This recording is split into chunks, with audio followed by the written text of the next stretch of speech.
Okay. And... now... we actually made tremendous headway last time. Tremendous headway. Now, I'm gonna go quickly while, I think I can get this done before the turn is switched over again. I think I have enough time. I'm gonna grab the link, post it onto Discord.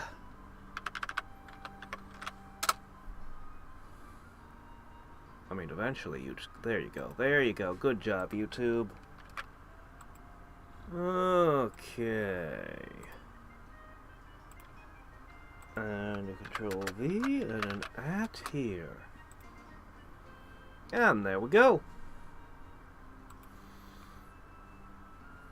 By a certain definition of rapid fire, that is.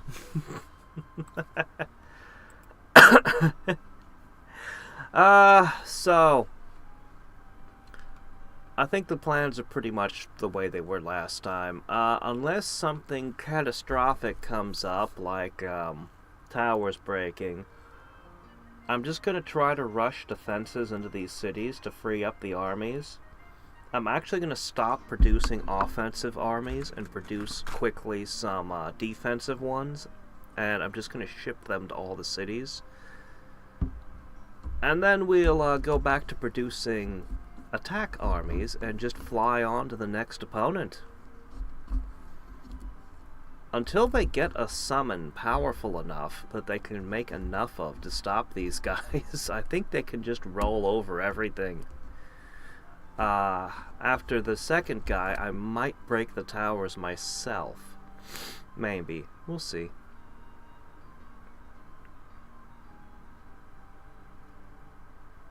I don't think I even need the hero stack for anything, to be honest. Part of me really wants to invest in it and summon some champions and make it like the greatest stack ever. But I don't think that's really how this works. This time.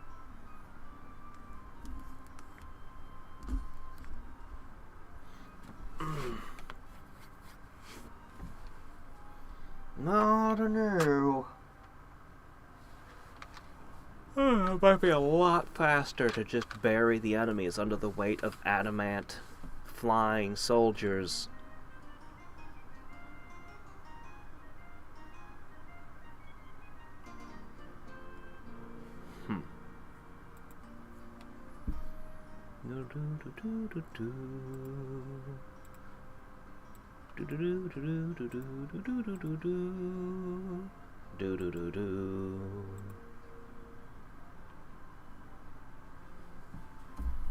Kongming.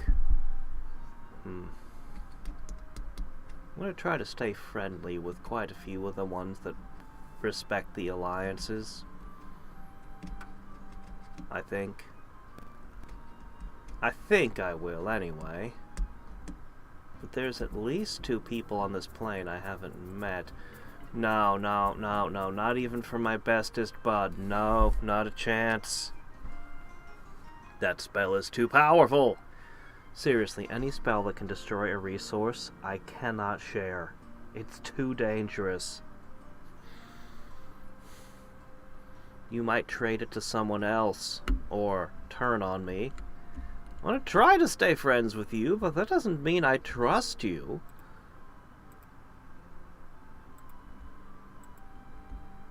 I've been burned too many times in past games.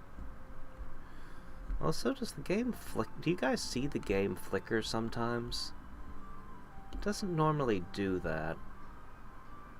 I find it concerning. Things could just suddenly crash on us at some point during the middle of this game.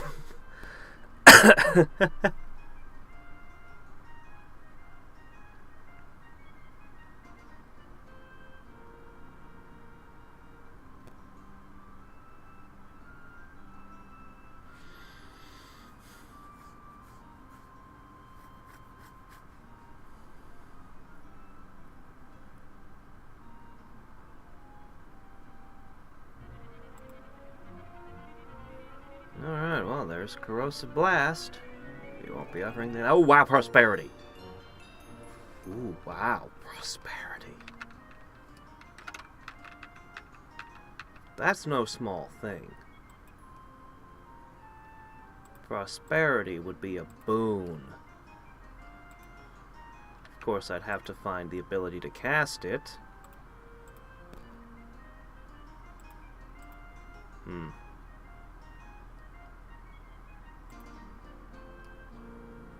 Okay, we're gonna make a few small changes here.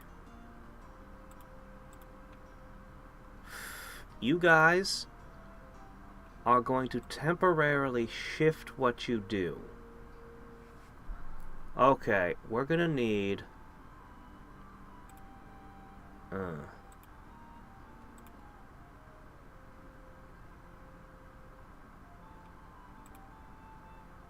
gonna need a Wizard's Guild. And then you're gonna go 1, 2, 3, 4. Knock the Shaman out, actually. Yeah.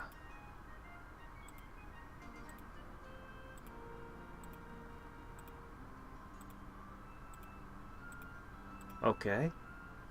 And we'll immediately dump all of our cash into building what we need to build. Because... we have enough offensive units at this point. We just need to get the defensive ones in the cities, and then things can move along. Okay.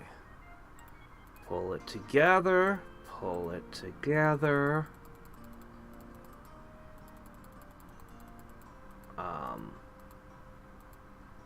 I don't entirely know what I'm going to do with you lot right now. Just move over here for now. Oh yeah, we're chasing her out of my nodes. That's right, that's right. What are you doing here? Conscripts. Oh, Adamant conscripts. Yes, of course. You know, these guys could actually be terrifying if they get into melee. Alright.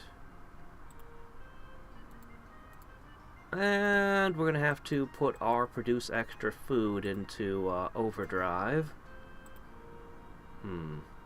More. We need casting skill above all right now. The fact we're researching prosperity in just 4 turns, yeah, we need casting skill above all. We don't need mana. We can transmute into mana crystals forever. No longer even a question there.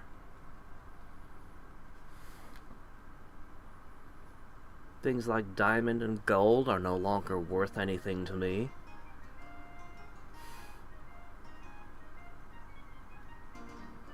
But I don't have the casting skill to just throw around transmutes. So we'll be... once I chase her out of my nodes, it will be peace with her. Like, we're taking one last city, and I'll ignore the other one she's got. And her capital. Or will I? How much of a stretch would it be to just reach out and take one more city? It's so far away from the rest of me. The logistics will be really tough unless I get lucky enough to get Earthgate. Oh, on a map like this, Earthgate is really good. The bigger the map, the better Earthgate is. But I'm probably not going to get it. Realistically. So.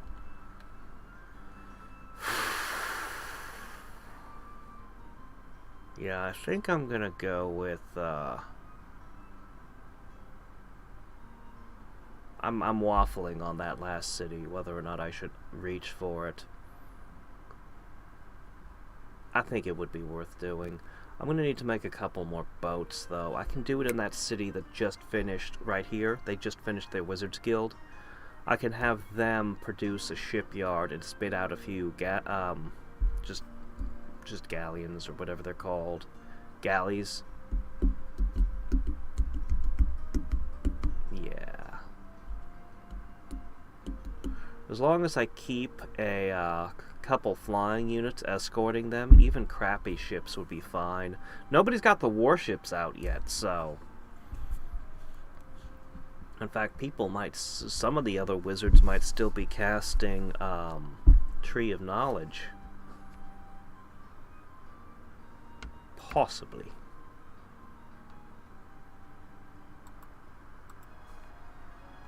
Oh, really?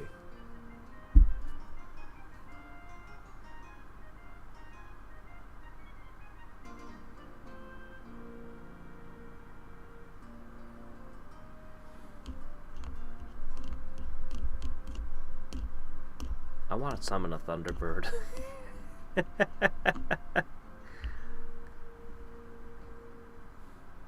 Just as a scout.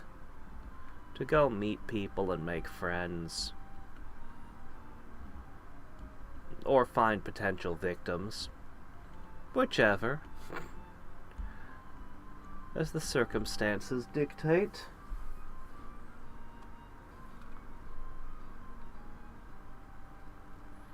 I don't know, the distances are going to get really tricky. Unfortunately, I could try to use Immortals as the defenses, but I really strongly prefer having ranged units, like intensely prefer ranged units. An Immortal in the mix seems good, but the logistics of getting units to where they need to go...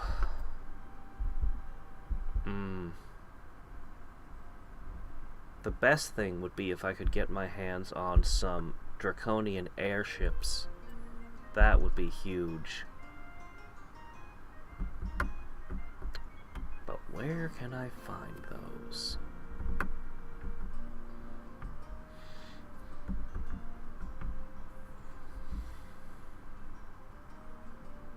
It just keeps flickering.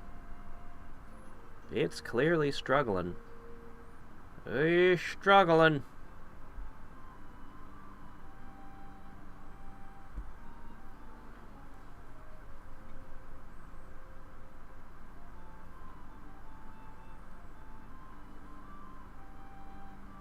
Man, Freya, how big are you? What are you doing that your turn takes this long, Freya?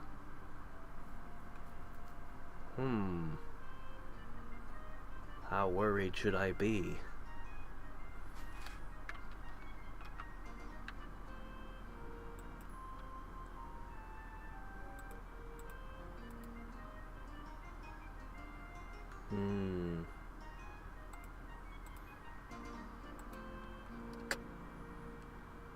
Okay.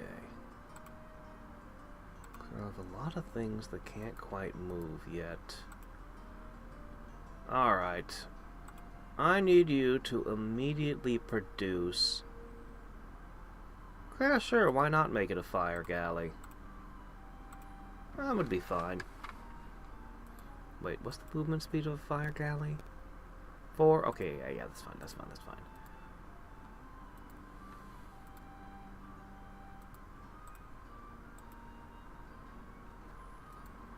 Okay. Yeah, you need the Elixir Alchemist, and then you're ready to launch. And you're gonna have to go here. My gosh, we've got 2 cities that need the defenses. We're working on it, though. Looks like that group is missing a, swordsman.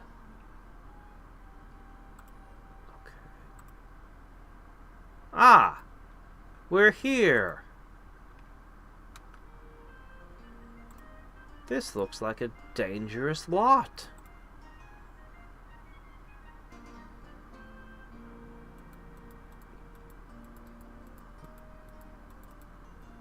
There's Freya.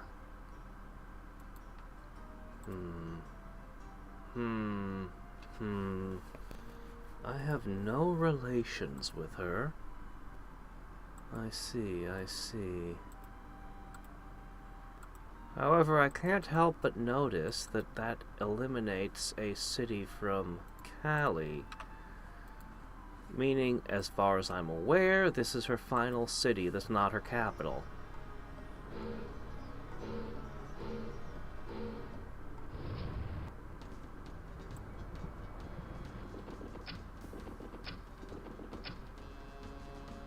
Okay.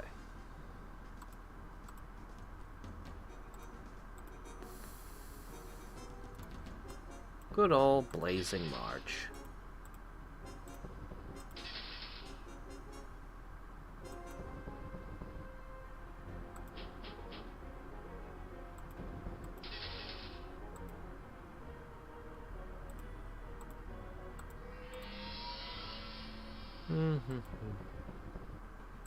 Okay.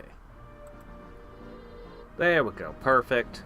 Another lossless battle, I hope.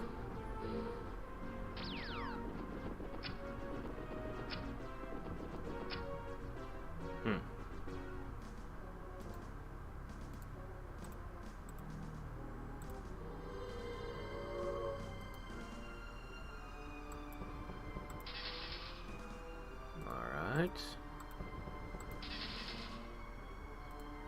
You adamant monks are nothing before my sky cavalry. Oh, we're getting awful close to those archers now.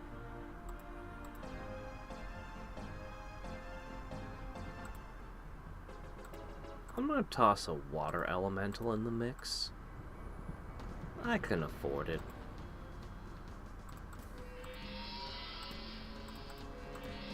Ah, well. Surprise elementals! It's an elemental war going on now. Ooh, looks like they will actually kill one of my cavalry. Ow. Maybe more than one. This may prove to be the most expensive battle we do with, Kali's forces.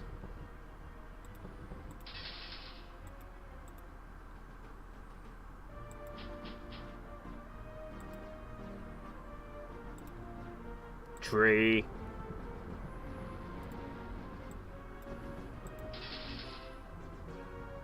Project Surprise Jarian. Holy shit, that connected.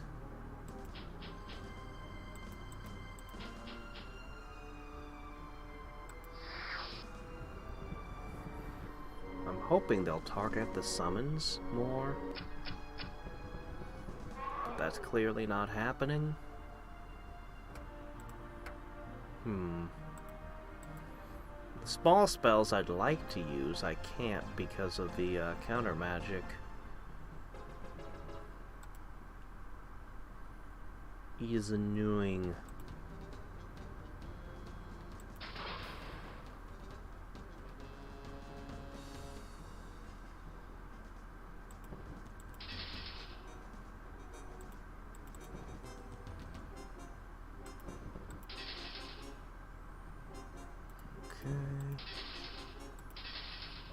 Alright, their priests are pretty much out. They've got just a little bit left.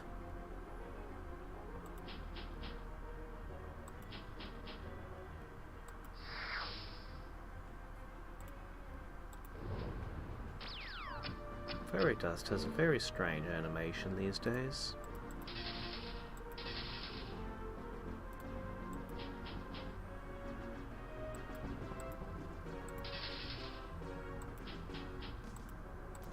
Alright. This is over at this point.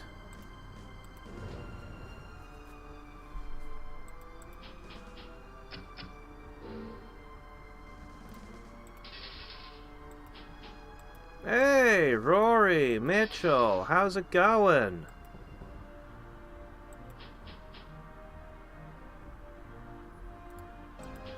I don't know, man. They look more like soap bubbles to me. I think that they were giving the town a bath when we showed up.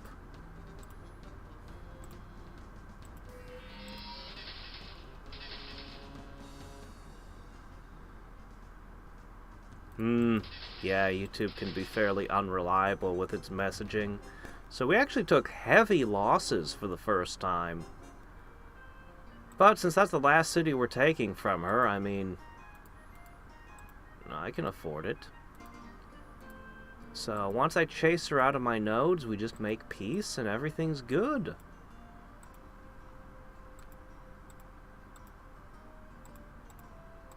Alright, and that, and that, and that, and that, and that, and that. All those things. Heavenly light. Okay.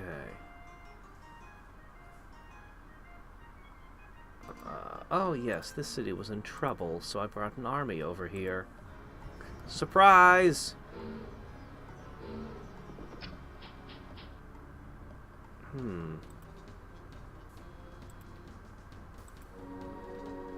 There.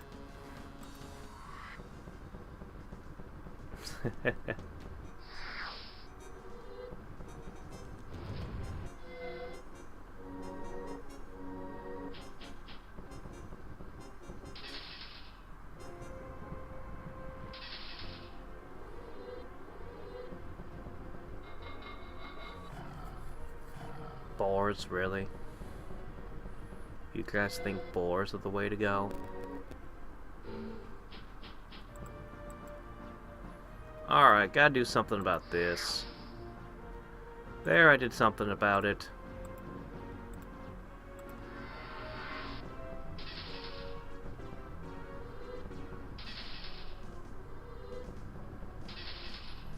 Well, now that you've rusted the Minotaurs, they're done. Did I lose a... I might have lost one soldier in this? Oh well. Alright. Now, I boot you out of here. You're completely helpless. Your ability to petrify straight up doesn't work on these guys. Okay. So now what I can do... The conscript steps in, these guys move north. The next conscript heads here. And next turn, next turn those guys move there. What's going on?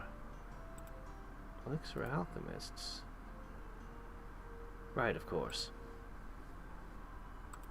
Yep, you live there now. Alright, we're gonna have to start sending things north, so go ahead and start forming up. You're going there. Okay.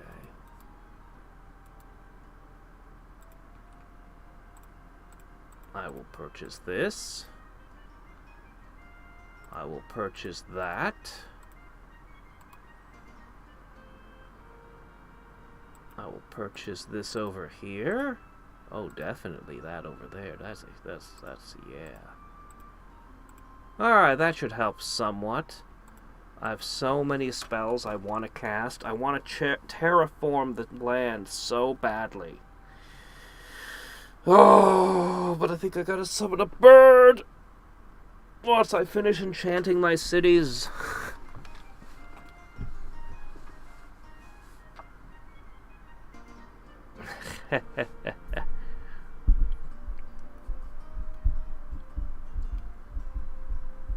What can I say? The Dragon Riders are just too laid back.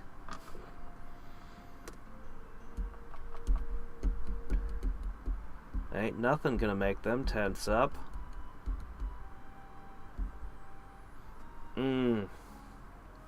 I really do wish I could click on all the different buttons and look around the map and stuff while it's not my turn. But the game seems to be struggling just to deal with what the other AIs are up to, so... You know, I shouldn't press my luck here. Oh, man. Oh.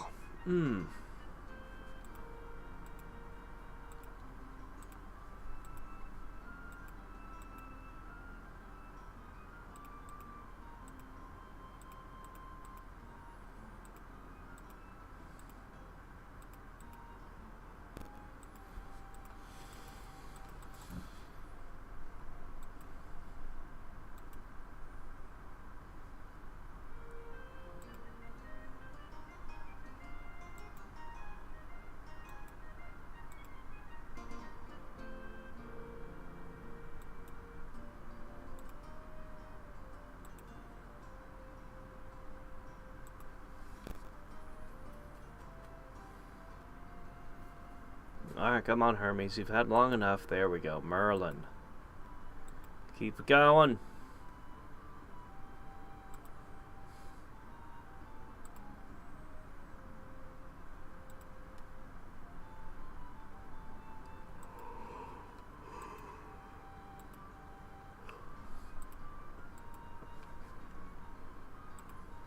Hey, AI, ever think about plotting your moves when it's my turn? You could figure out what most of your moves would be. Most of the wizards aren't going to be affected by anything that I do.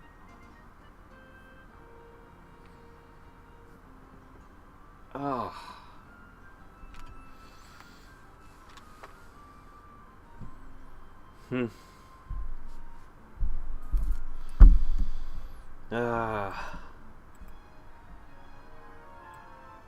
Aether Sink? I don't have a city called Fenghao, do I? Hold on, what's an Aether Sink do? Maybe I do. If she starts messing around with curses, I might decide I can't let her off.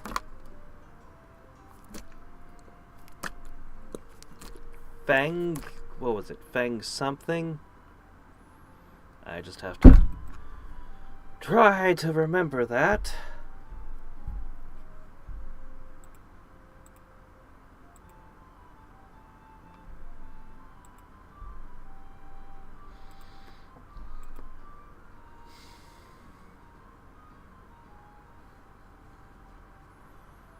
You know, there's surprisingly few wandering monsters and raiders this game.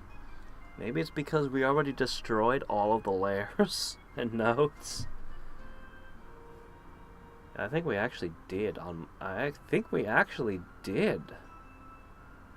How irregular. And nobody has the spell to make melded nodes start spitting monsters yet. Well, you saw the towns were already soaking in a bubbly soap solution. And now they're installing the sink.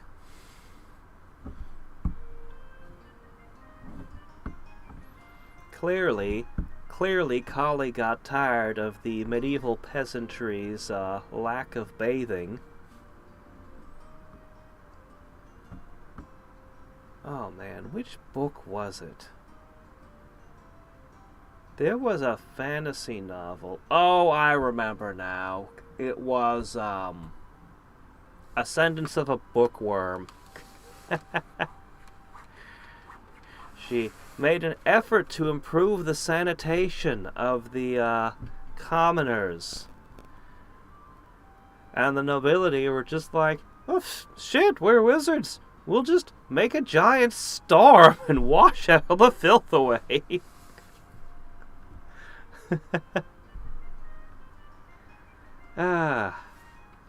Okay. Now. 2 turns till we're casting Prosperity. I don't have enough time to install all of my streams.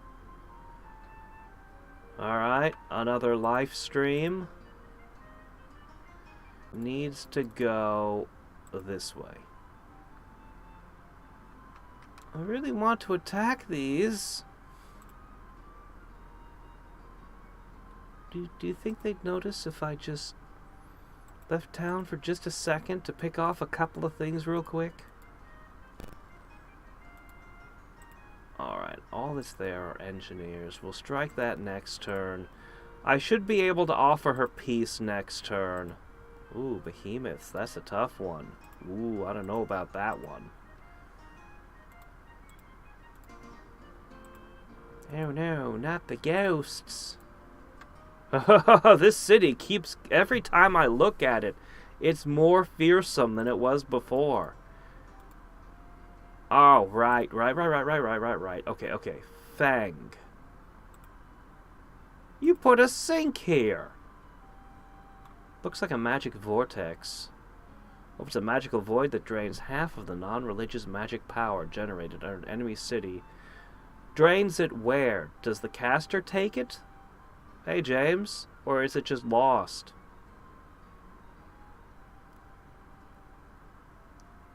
If the city loses power more than it could generate, the rest will be deducted. Loses global pool. Yeah. Yeah, that thing's a problem. So, she's got 2 sinks on me.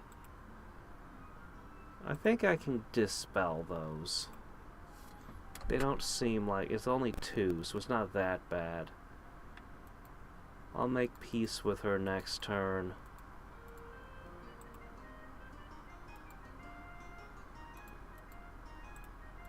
I don't actually...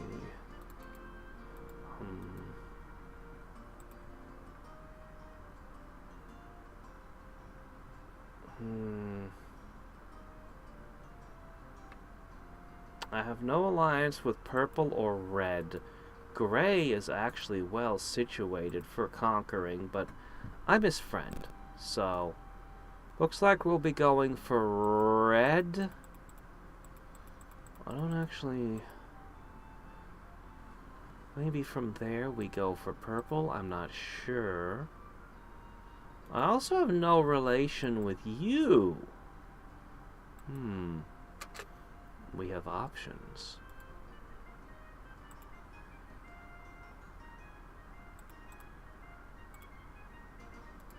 Alright, I'm reclaiming this. She's not casting spells. Interesting. So that might mean that she's maintaining so many summons. Oh, she did cast a spell now. She's maintaining so many summons that she might not be able to afford combat casting anymore.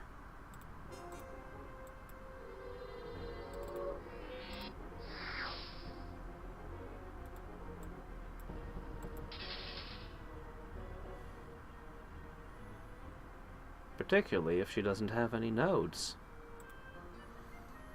It's hard with just one city, isn't it?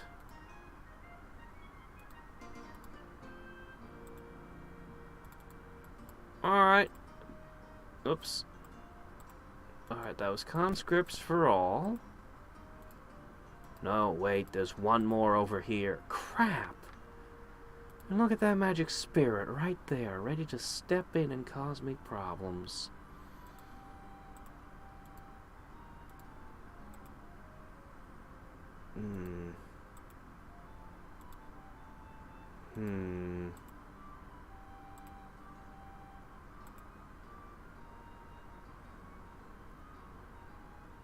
You can make an immortal, huh? I'm gonna rush an immortal specifically to kill that ghost. Yeah, you ain't getting that. It ain't happening. Alright, there we go.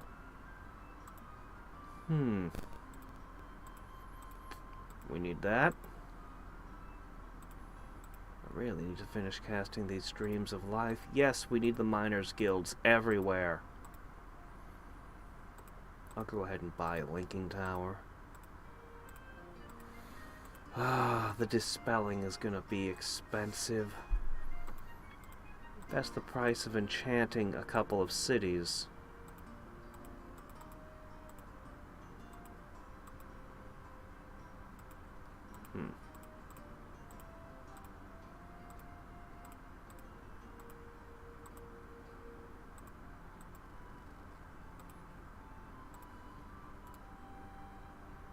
Oh my gosh, she's super wealthy. Okay, maybe I was jumping to conclusions about her financial status.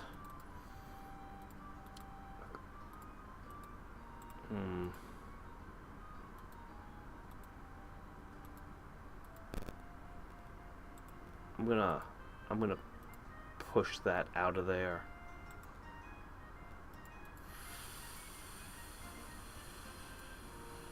Yep. Okay. Yeah, I think I can push that out of there next turn and then just be like, yeah, no.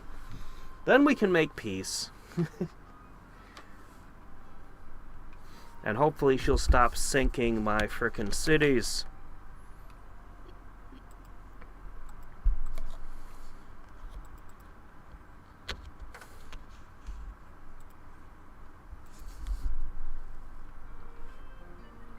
It could be worse. She could be casting Aether Flush on my cities. Oh, that would be the worst. Anyway, at this point, once I make peace with her, she's effectively out of the game. Although her capital is super defended, and has a big old pile of wonderful artifacts, probably, I would expect, on those wonderful heroes, it's not worth the price that would have to be paid to take it. And she's not going to be able to do much to affect the world from a single city. Sooner or later, somebody will take her out. So... And even if she was turned against me at some future date, she wouldn't be able to support a significant force. She could meddle, which would be annoying, but that would be the extent of it.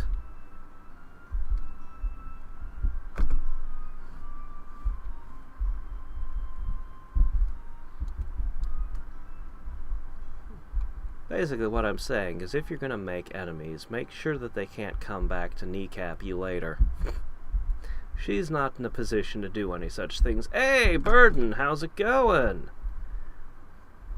Well, we got Rory, some guy, James, and Burden now. And yet YouTube still tells me I only have 2 concurrent viewers. Oh, man. Oh. Sometimes I think YouTube doesn't know how to YouTube.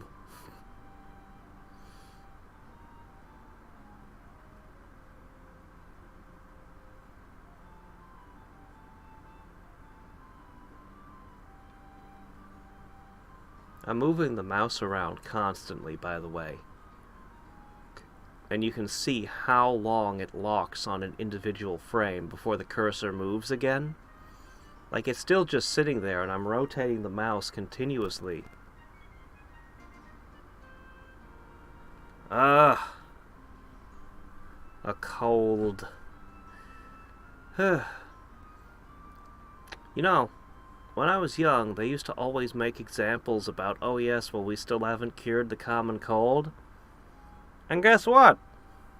We still haven't! My gosh. Is medicine even advancing? Shit. They melded it. The spirit moved 3 tiles. One of her globals must have done it. Shit. Well, I'm still gonna take that puddle back. Now I just have to cast one more spell than I intended to.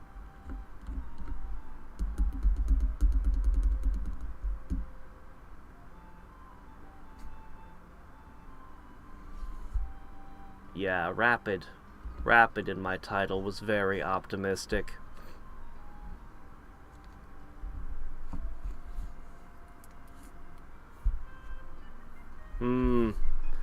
Yeah, we can't really tell what's happening. Well, I mean, I could just start flinging around Earth Lores at the Arcanus plane to look around. But that would be expensive. I really need that casting skill elsewhere, and would provide no immediate benefits. So, I think I'll abstain.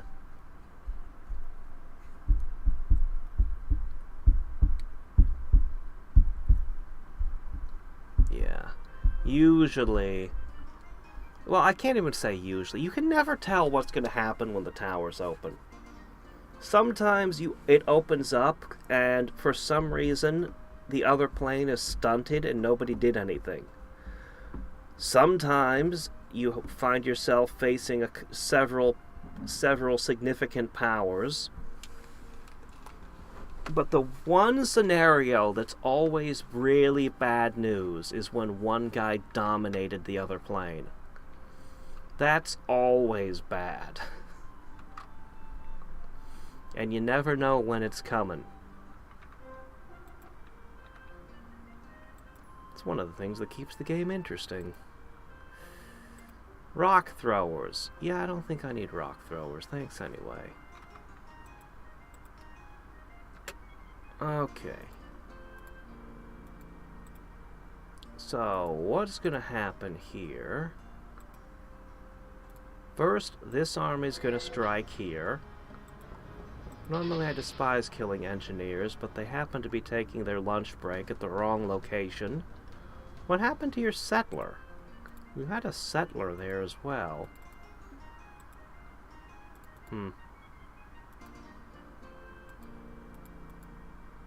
Well, okay then. Next up...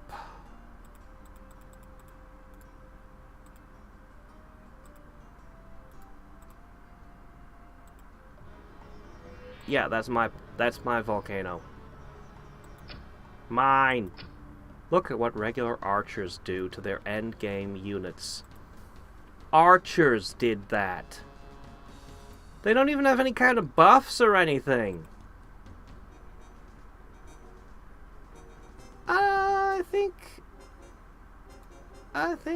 I think that, this faction is ridiculous. I didn't even get to the elixir alchemists.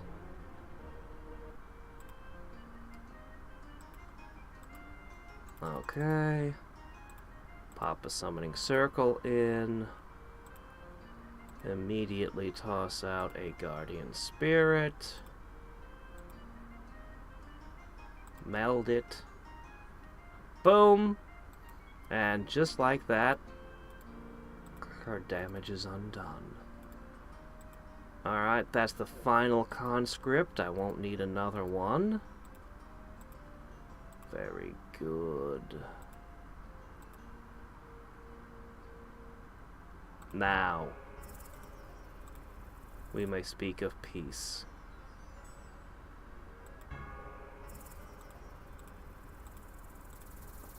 Really? Wouldn't it be nice to you and give you some money? Help you get back on your feet. Okay, you already have... Okay. So what you need are these, and you're gonna need priests. I'm gonna send a ship back to get the priests. Meanwhile, you're gonna move up there. Okay. Hopefully I can get all of these units moving again before too long. Theoretically, I'm at perfect peace with the universe. So I'm gonna take this excuse to do a little damage. Well, that's annoying.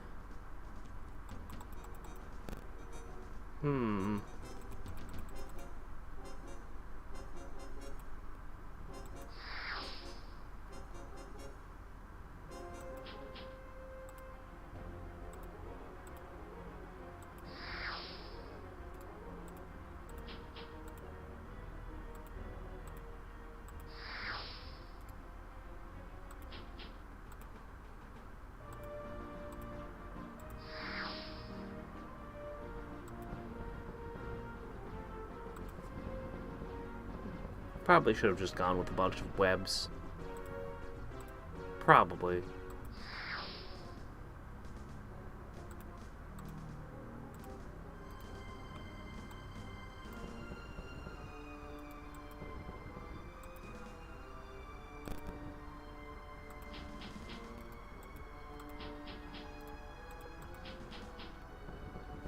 Where are you gonna teleport, huh?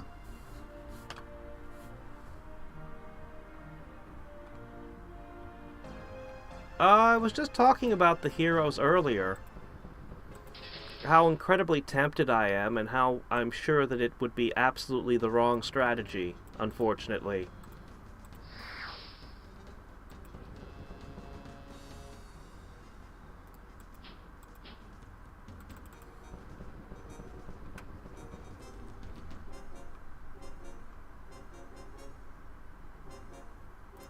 Alright.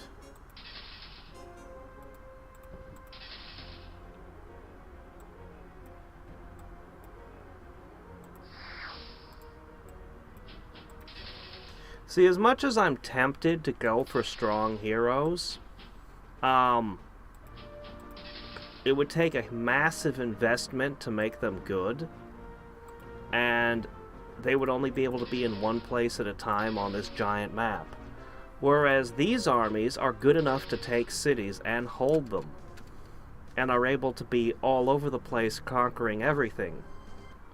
So as tempting as it is to just focus on the heroes, I think that that would be absolutely the wrong move this time. Let me see. Okay, I'm going to push you up there. Okay, you're still missing a priest. We'll get one of those to you soon.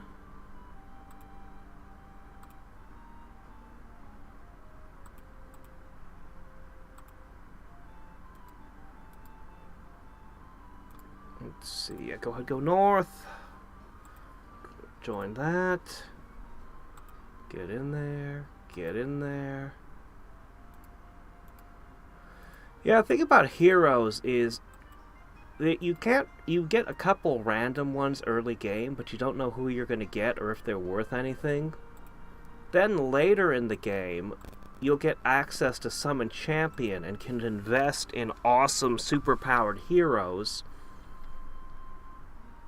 Or you could go with high-end summons if that's what you have, or any number of other strategies. Heroes are very high commitment, but tend to be the strongest things you can make. A good hero stack can break pretty much anything, actually.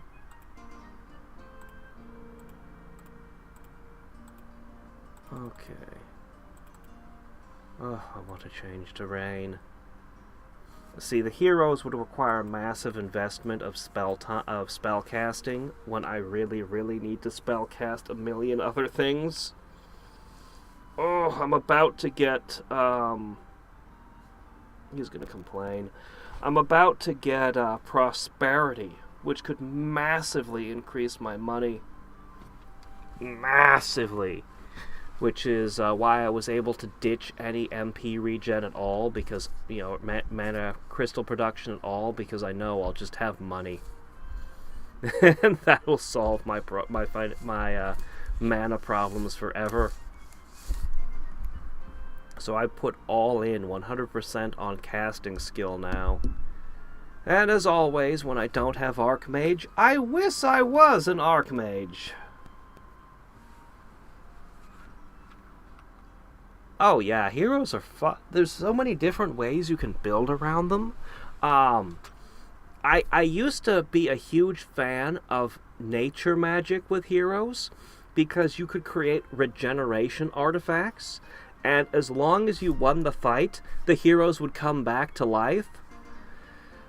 Unfortunately, there's way too many things that defeat regeneration now. In addition to Crack's Call and Petrify, you've got multiple death spells that will just kill them dead.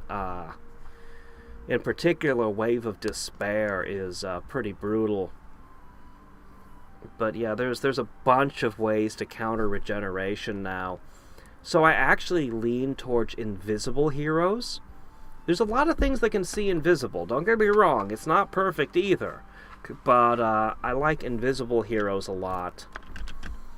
But I actually managed to pull off the death hero thing I'd always wanted to do, where you have spellcasting heroes with death magic and massive spell resistance penalty, so they could just destroy everything with their magic. It was wonderful to play with that. I'd always wanted to do it.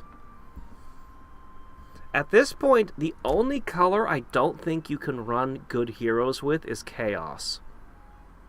Chaos is really not got much to offer a hero. It's got a couple of buffs. That's about it.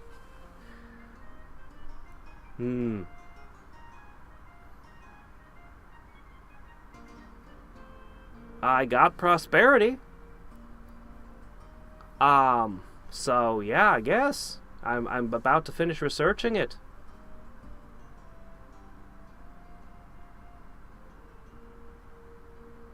Yeah, heroes can be a lot of fun. This time I'm gonna largely ignore heroes in favor of just these ridiculous units. Sometimes if I'm in a conjurer build, even though the heroes are discounted, when you're in a conjurer build, you usually build around really good spells. And, you know, you can just summon a whole bunch of colossi or something ridiculous. And rather than summoning the champions and enchanting the artifacts, I'll find myself just summoning like high-end units over and over again. Enough demon lords will solve pretty much any problem you'll run into. True. Although I might have been able to, yeah, there were other good spells, but yeah, prosperity is really excellent. As a general rule, I consider global enchantments to be the strongest spells in the game, and city enchantments to be usually the second most valuable type of spell.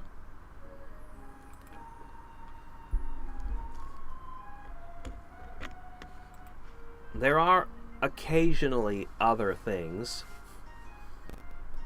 that can be as good as a good city spell, but there are few spells that match it. Transmute is amazing. Yeah, Transmute is basically a city enchantment anyway, right? It's basically a city enchantment. I suppose you can use it hostilely as well. Oh, hey, look, you came back. I might have a chance to meet you. Oh, yeah, no, I'm coming for him. Like, he is my #1 most likely target right now, and I don't want to make an alliance with him, because then I wouldn't attack. I'd have to go pick on somebody further away from me. So, he is a prime target. I just need to get, I've got the ships going out, dumping defensive troops in the cities, and once I do that, that frees up my attack force to fly over and attack somebody different. Like him. I've got 3 cities producing defensive units as quickly as they can. I need at least 4 units in each city, so yeah, not long.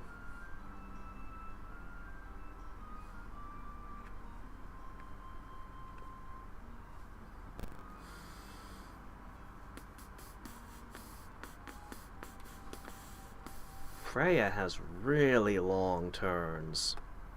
I might have to assassinate her just for that. Oh, my gosh, they actually attacked this city? I thought you were going to go after somebody else. Oh, you stupid creatures, you. How do you feel about the cold? Oh, that didn't hit very hard. Maybe I should have gone with web after all.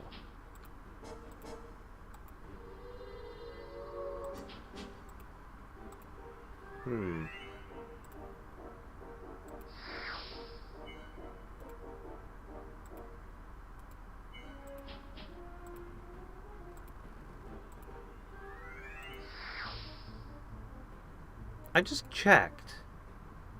Oh, it's because you're non-corporeal, of course. You can't be frozen. The water monster can't be frozen. This is not fair.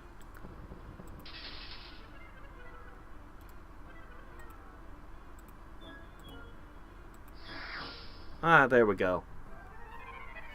Ice falls from the sky. Everybody dies.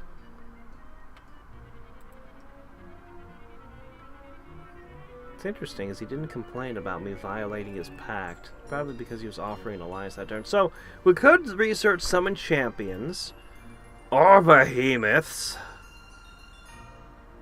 I'm not going to get very many high-end picks for nature. This is one of the ones I'm ending up with here. Colossal strength and elemental armor both sound pretty useful. no matter what I go for. I'm going to go ahead and take the elemental armor.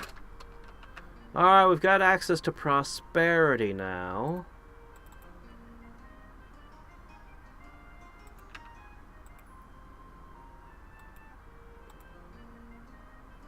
I really want to finish the streams of life. I gotta get rid of these stupid sinks, though. Your stupid sinks are causing me trouble. Here's a huge amount of money. For no reason.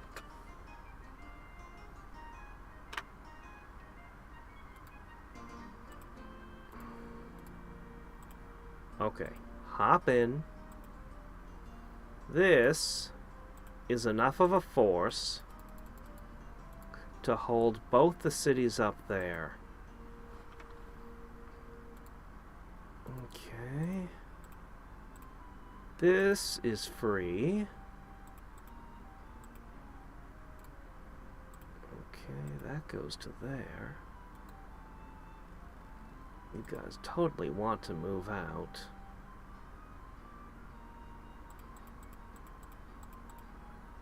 Alright, you can go here.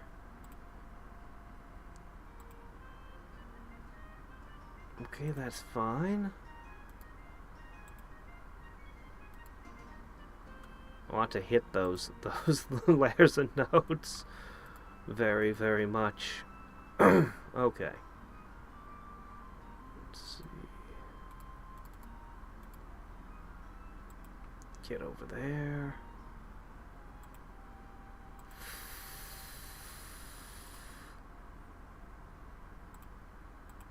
Okay, this lot can move. We're going to consolidate over... Let's think about this for a second.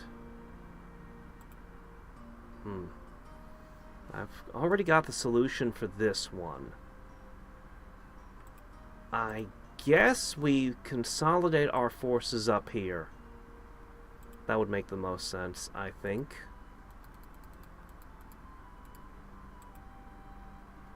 Mobilize.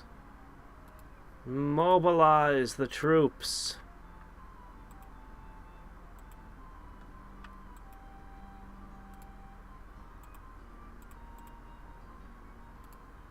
My gosh. So many food issues. More rice. I gave away too much money. It's alright, though.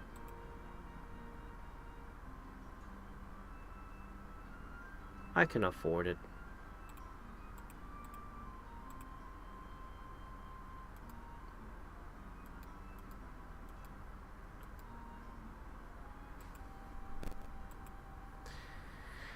I think that the Great Worms are a stronger unit, but I prefer the Behemoth because it's got casting and regen, and those are things I just personally love. But the Colossus is what you really want. But yeah, Behemoth is very good. Definitely usable offensively and defensively. I'm not a conjurer and I'm not an archmage. So my casting skill can't really support me doing a whole bunch of summoning, unfortunately. If I decided to do summoning or item crafting or anything, I would just, I wouldn't get anything done. I think the city enchantments are going to keep me busy for the foreseeable future. And when I finally finish with those, I need to terraform the land itself. If I could get rid of all those deserts, those streams of life would be way more effective. And then combined with the prosperity, I don't know what that does. But you think about this combo I've got going. I've got a faction who already has a high population. And then I've got Omniscient to boost the population even more. The Omniscient is also giving me extra tax money through the life. Then I add in terraforming the land to boost the population even higher. Then, Finally, we add in prosperity so that all those citizens we got produce more taxes. It's pretty good. If I can get abundance in there as well, oh my gosh. Oh. And the streams of life are making the populations grow twice as fast too. Gotta factor that in. Also, it reduces unrest. If I could get Gaia's Blessing, that would reduce unrest as well, which is super good with these high populations. And it would cure the deserts without me having to terraform them directly. I was really hoping to see Gaia's Blessing, but unless I can trade into it, I just don't think I'm going to get it. Not this game.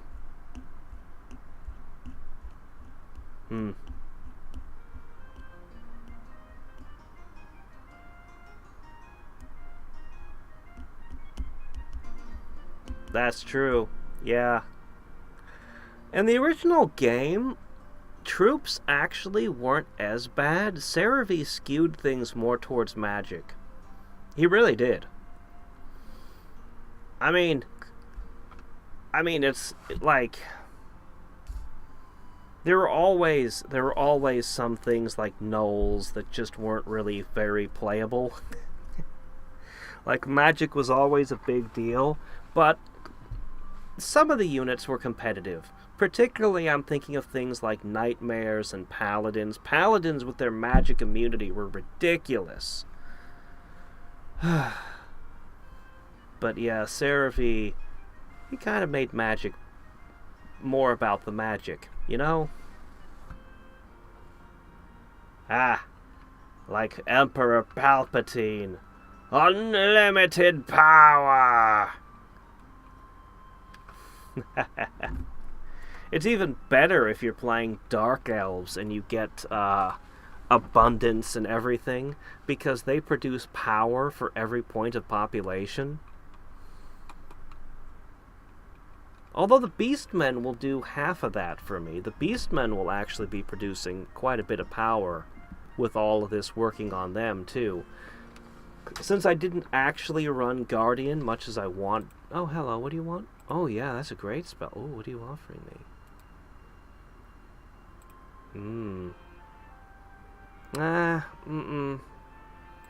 Try again later when you got something better. I'm willing to trade. I'm happy to trade, but you gotta... I want something good.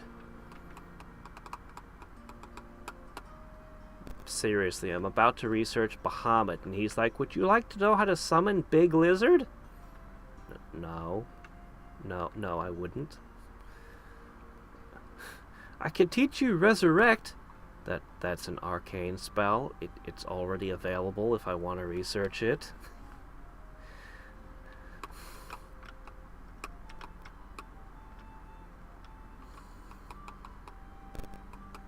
I'm gonna have to stop being such a spendthrift. My coffers are rapidly emptying. I had them so built up when I started the war, just in case I needed a buffer.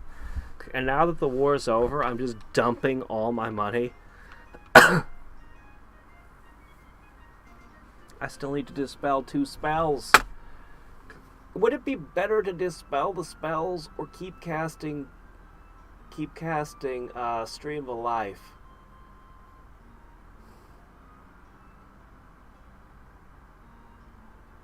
I think I should finish the Streams of Life because they influence not only taxes but also population growth and production. But I will have to get rid of the sinks. I was told if somebody's friendly towards you, they'll get rid of their own negatives buffs. I think it... I've never seen that happen. It's a newer feature, I'm guessing. But I don't have any good way to make friends with her because I don't really have anything to give her. I don't think she's going to be too forgiving after losing an entire empire to me.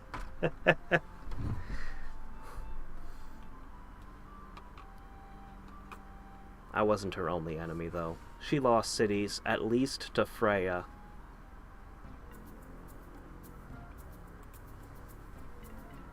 Yes. Yes, it is. Ooh, herb mastery. Ooh. Ooh. Oh, wow. The regen is up to 2 per round. I thought it was 1. Wait, what is this? What are you talking about? Population growth?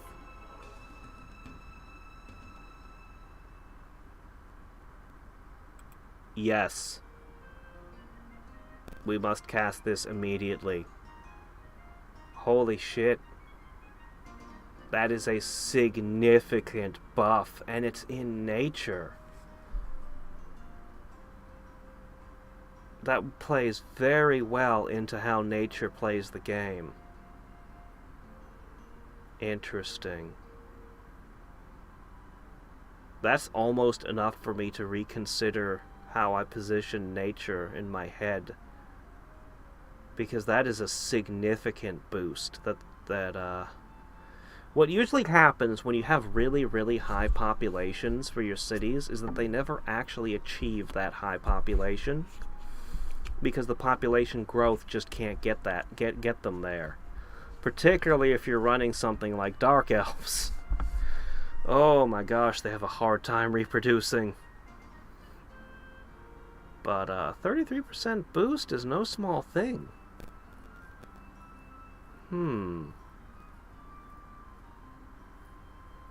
How is the weather? Well, it's not as cold as it was. I don't understand the question of what is your name. It's Hadriex.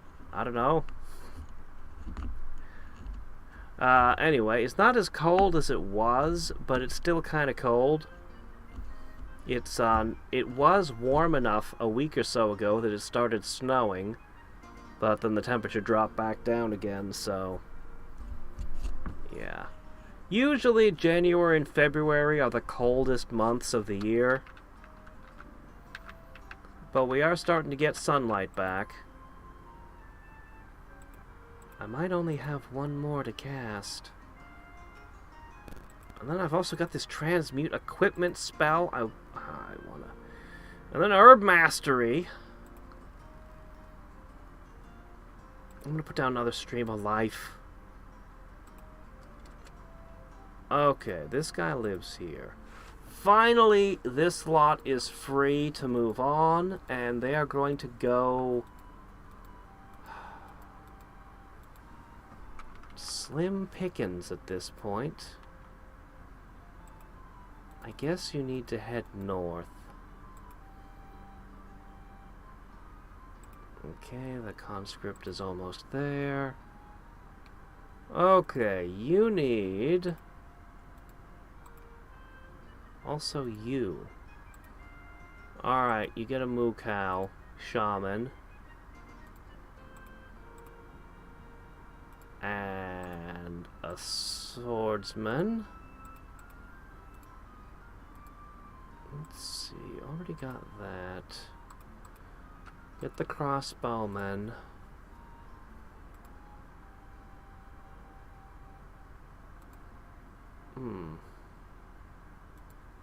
I can make this work.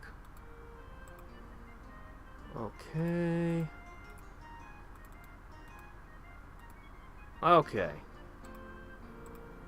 Alright, I think I can get all that together.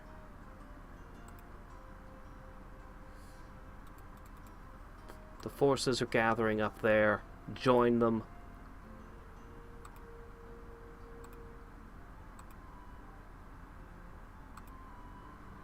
Okay, push another one to the west.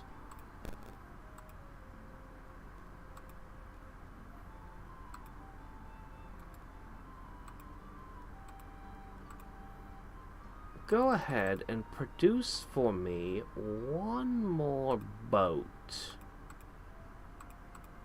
Yes. Okay.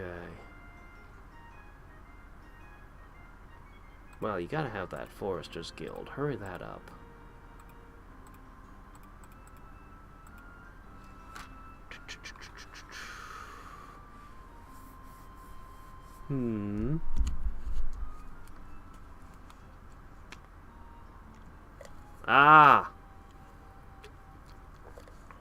Perhaps it is my personal name, but it probably isn't. No, it's not. It's totally not. It's kind of an accident that I ended up with Hadriex. So... Oh yeah, the days get longer as we come into summer. Eventually we reach the day where we have 23 hours of sunlight a day during our summers. That's why it's called the land of the midnight sun. It gets 90 above, you get swarms of mosquitoes and all that. But, as I said, we're still in the cold, cold months. The temperature's really weird around here. It fluctuates a lot. Like we're in the ice box without a lot of wind most of the time, so the cold will get in and it'll just sit in this valley. But then periodically during the middle of winter, the hard cold will just get pushed out, and you'll have a little period where it's warmer. It's often warmer if you see a lot of cloud cover, a lot of overcast.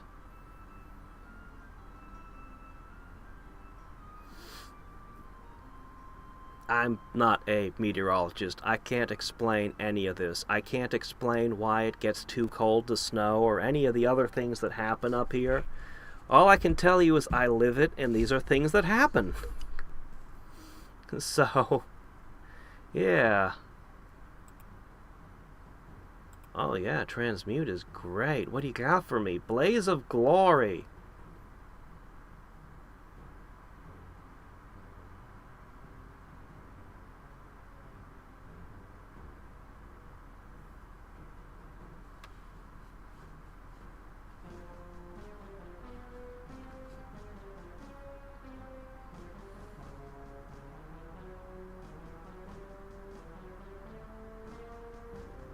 I don't know what to make of this spell. I cast this on my crossbows, and suddenly they gain a thrown attack equal to their ranged attack power, so pretty good. But they lose all their defense and their ranged attack. I don't know what to think of that spell. I'm gonna take Lightning Bolt. I think I know when and where to use Lightning Bolt. Blaze of Glory! I can imagine, like, an enemy bearing down on my crossbowmen and them suddenly stepping forward and melee attacking, but my ranged attackers all have tons of ammo. Most of the time, I'd rather step back and shoot and cast something like Web on the enemy. I don't know about that Blaze of Glory one. That's a weird one.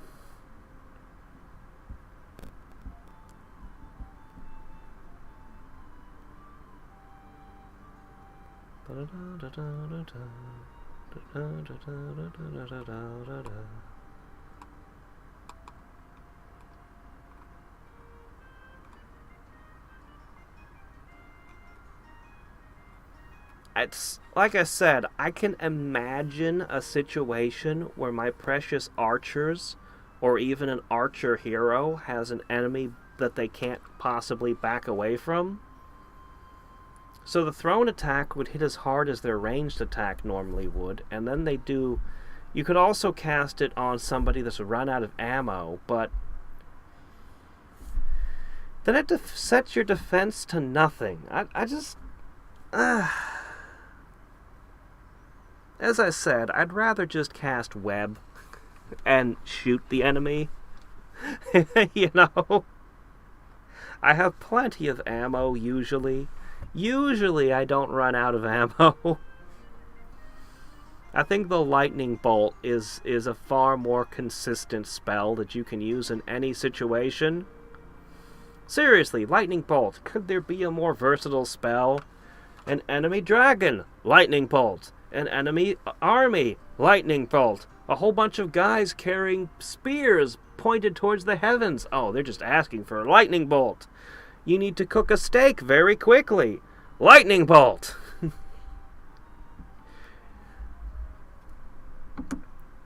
One of your servants has failed you. Hey! The enemy's messenger has upset you. and offended you with the small offering that he has made. Yeah, well, the thrown weapon is kind of like giving them a first strike, but the problem is, you gave me a first strike, and you took away my defense. I think it's supposed to be, you ran out of arrows, now you cast this on them. I think that's what it's supposed to be, but yeah, I'm just not feeling it. If it cost 5 mana, then I might do it. Maybe. There's a lot of times where I'm sitting around with 5 casting skill left on something. I suppose a magician could use it as well. It just says ranged attack. So you could put it on a magician.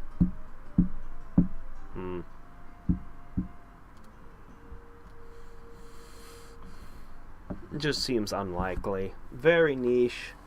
I would make it a common spell in place. Chaos has a couple common spells that could just be booted from the game, and you'd never miss them. Honestly. Yeah, as I said, if it were a common chaos spell that you were just kind of given, you'd be playing the game and you'd find ways to use it during desperate encounters. I could see rampaging monsters and other situations where it could come into play. But only if it were only if you got it early in the game before you had more options. By the time you reach mid-game, you just have so many spells to pick from. Why would you ever pick that one? Alright. Oh, yes, greetings. Survival Instinct, a great spell. Again, lizards, chickens, resurrect. These are... No. I mean, Summon Champion's a fantastic spell. I'm never going to have the time to cast it, and I can research it for myself. So, blah. Oh, that's good.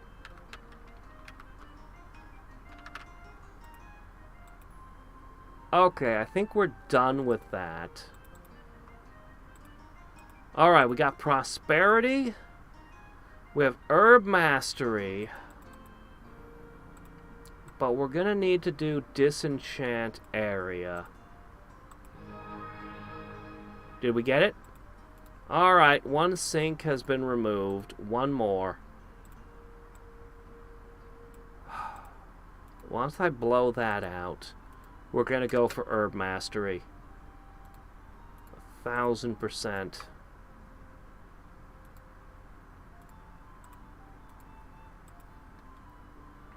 Okay. Now this army... Guess what? You guys are adding in Elixir Alchemists to your army. Isn't that interesting? Alright, what we're going to do is we're going to take them up here. And you're going to go up there as well. Perfect. Okay. Okay, relief is coming, everyone. Relief is coming.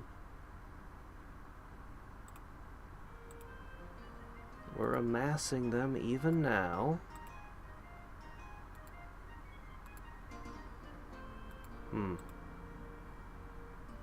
Might be needed. Okay. Excellent. Still kind of want to be making auto crossbows, but I always balk at it because, I mean, armor piercing. With the adamant and everything, like, auto crossbowmen would probably be, especially with these animals here, I'm pretty sure they're the better pick, but armor piercing! I just want an armor piercing unit in the mix. I don't know.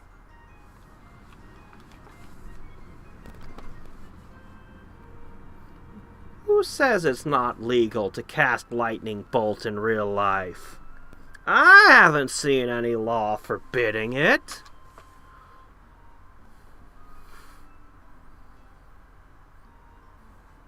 What do you think a taser is but a miniaturized version?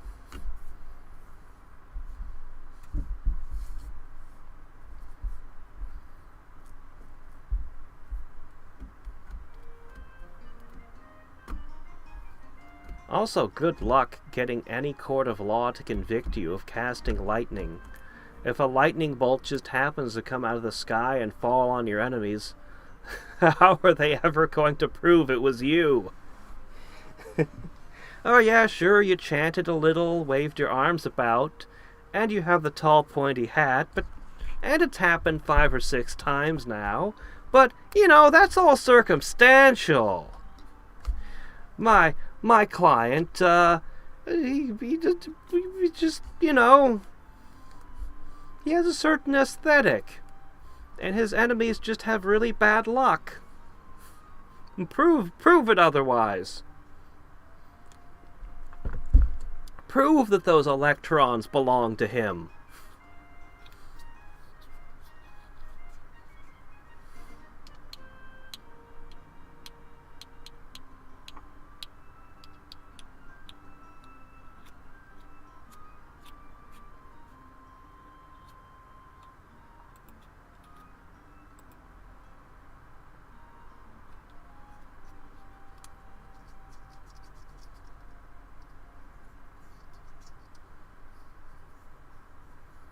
Personally, I prefer to cast Replace Blood with Acid.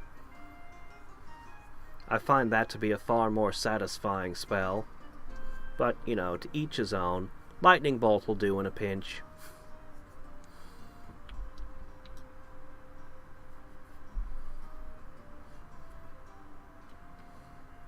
Fill lungs with marshmallows is a pretty good spell, too. You know, wizards need to be creative. You can't just use the same old boring thing. Everybody's got Fireball. You know, what a boring spell Fireball is. At least make it a fire dodecahedron. Show a little bit of talent and creativity in your castings.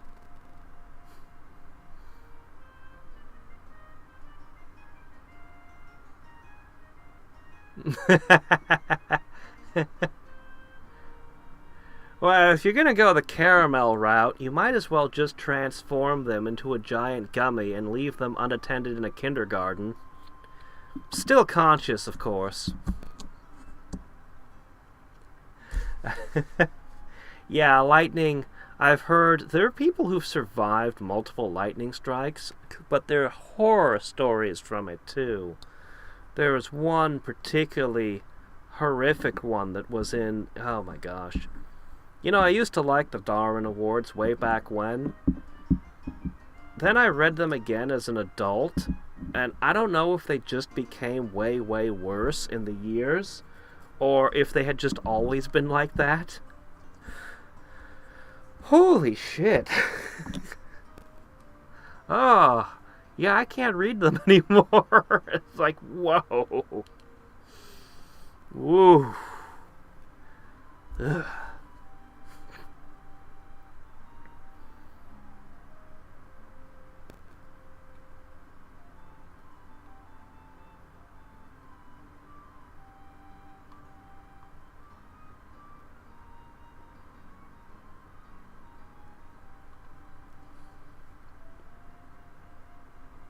Ever wonder the first guy to look at a rodent and say, "This looks like a hamster"? Yes, it looks like ham to me. He must have been very hungry at the time he named it.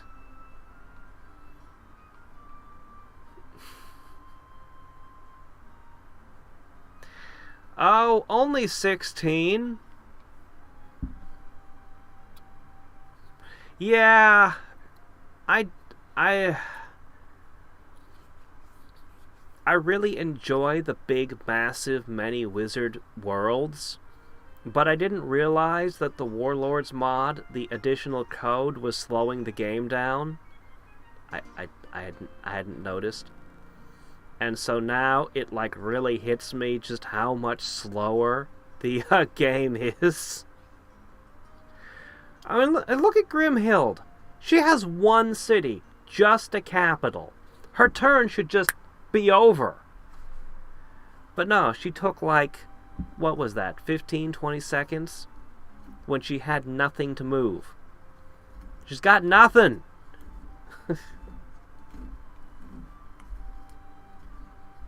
Yeah. Anyway, there's some talk that they may find ways to speed this up, but I'll be avoiding massive games and sticking to smaller sizes in the future for this exact reason. But I want to see how this plays out. Probably at least until I see what's happening in the Arcanus plane, then we'll decide where we go from there. I basically got my forces ready for the next war, almost. I've got the boats in motion. I just need this boat here to arrive at that one island where all my forces are gathering. And we'll be ready to start taking cities again. Although on the other hand, it would probably be wise to have a couple boatfuls of troops ready to go in and garrison the newly conquered cities when we take them. That would probably make the war move significantly faster. I sure wouldn't mind a few more just archers in every city, every beastman city. I mean, they're useful in battle, but mostly it would just be for tax purposes to keep the rebels down.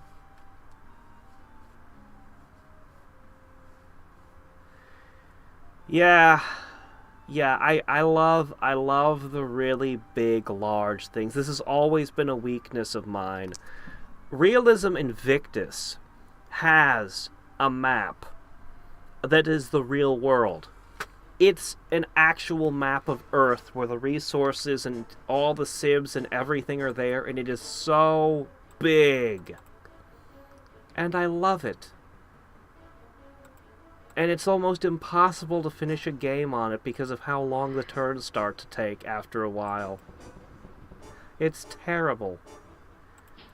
And I love it so much. I've played that every few years. I come back and play it again.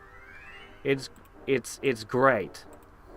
It is just a fantastic thing to do. Inevitably, I'm going to play it again. I lost the last time I played it. Somebody pulled off a surprise cultural victory.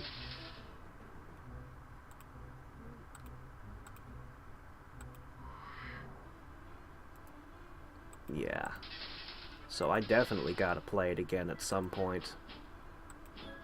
I still haven't scored an actual win on that size map. Usually the game starts crashing. How in the world do the monsters think that this city is vulnerable and they should attack it? Caveman to Cosmos. I've heard about it. I've never tried it, but I've heard about it. It's supposed to be really great. Oh, come on! 150 should have gotten it. Shit. Alright, look, I'm just gonna max it.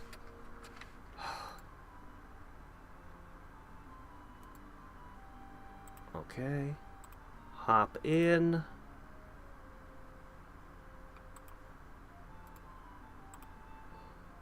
Okay.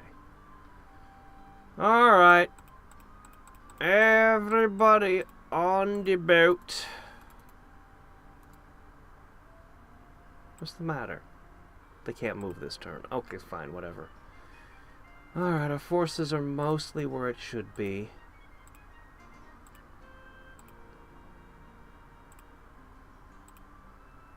Okay, north.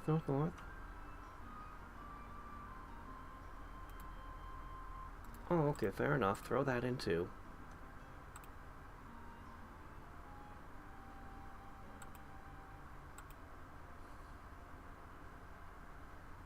Okay. Where is... Okay. Almost there. Almost. I want to be casting those prosperities, but these stupid disenchants... Alright. I will now purchase the Colosseum. Let's just cycle through like this and pick... I'll take one of those. I'll take one of those. I'll definitely take that. Okay, we're out of money. Completely out of money. Oh, hey, RN, how's it going? So many units and techs. Yeah, I gotta try some. Oh my gosh, did you move your heroes out of your cap? I have to inspect what she's doing. What madness is this? Dark Souls, that's another thing on my to-play list. Yeah, it's been on my to-do list for many a year. Any word on possible ways to speed this up? Speed up the turns on Master Magic? For Windows? That's been modded? It's a lot of specifics on this one.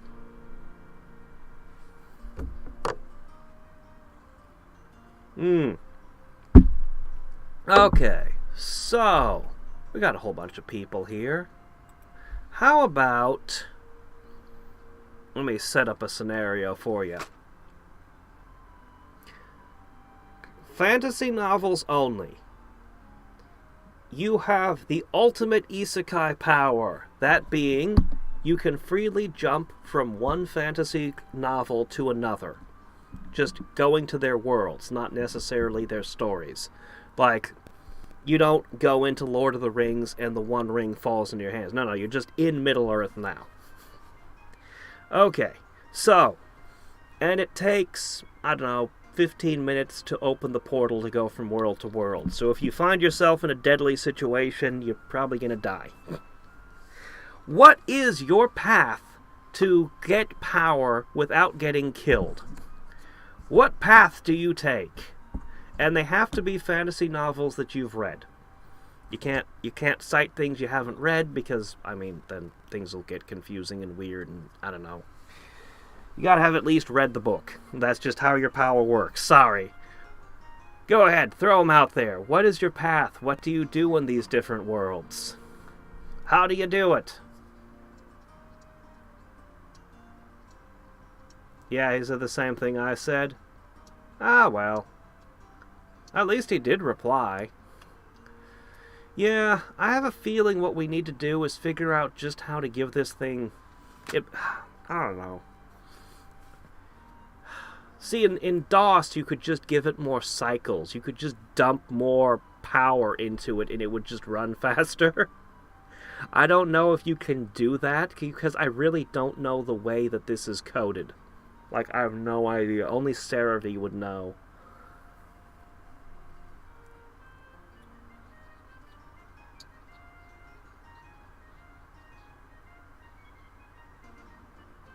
Well, let's hope they figure out how to shorten it in regular Warlords. Oh, okay. So here's the scenario. Repeating. You are the ultimate isekai protagonist, being that you can freely isekai between any fantasy novel you have read. You go from world to world. It takes you 15 minutes to open the portal, so if you find yourself in a dangerous situation, you can't just snap your fingers and dip. No. So, only fantasy novels you've read. You can freely travel between them. What is your path to gain power without getting yourself killed? What do you do? And power can mean anything you want it to mean. Personal power, political power, wealth. Just accumulate as much as you can. What do you do? What do you go for?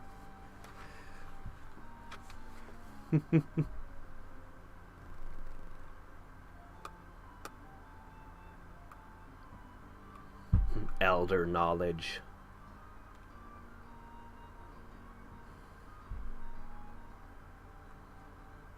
Yes, yes, you can take things from one world to another. Otherwise, traveling worlds wouldn't be any point.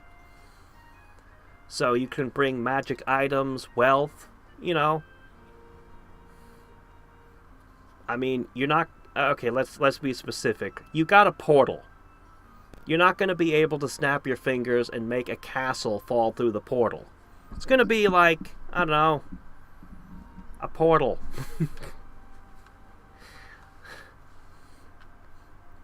Make it 6 feet tall and 3 feet wide if you have to have specifics.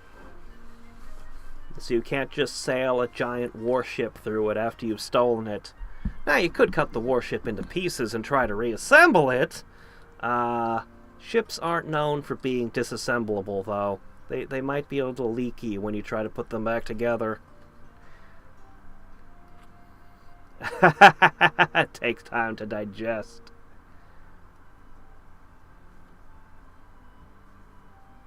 No, you gotta specify a path, Rory. You can't just say, I would use scientific knowledge and training. No. You gotta be like, first, I go to Middle-earth. Then, I grab... I don't know. Honestly, Middle-earth doesn't have a whole lot that's up for grabs. I grab an unsuspecting hobbit, tuck him under my arm, and then I run through the portal I don't know. And then you pick your next novel. I guess Water Margin would qualify as a fantasy novel. Yeah, it definitely does. Same with Romance of the Three Kingdoms. They had magic in it. I don't know what you'd get in ancient China, but, you know, there's plenty of opportunities there.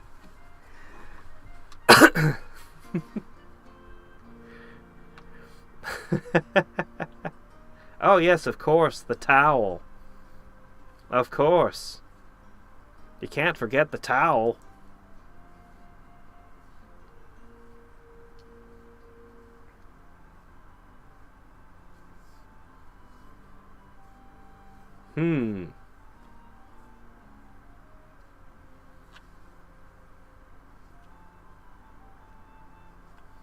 Ah. Okay. So where would you get the medicine, and to whom would you peddle it? It's not a bad choice. Yeah. Yeah, it's not a bad choice. Particularly if you can find a sickly royal somewhere, and you know exactly what they have and how to cure them.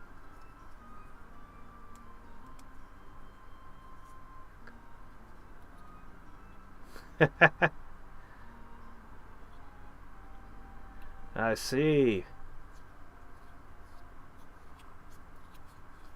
Well, after my next turn, I'll try to come up with my path. I already have a couple of ideas. The problem is, so many fantasy worlds, you can't get the magic from them. It's like so many fantasy worlds, it's like you have to be born with the magic, or chosen. And that makes it difficult. There's a handful of worlds where it's really iffy, where I can't tell whether or not you'd be able to get their magic for certain. Do you? Like, there's clearly variance in how magical different people are. Like, what their potential is. It's like, do you have any potential at all? Everyone in that world seems to have some potential, so... do you have some potential? Programmable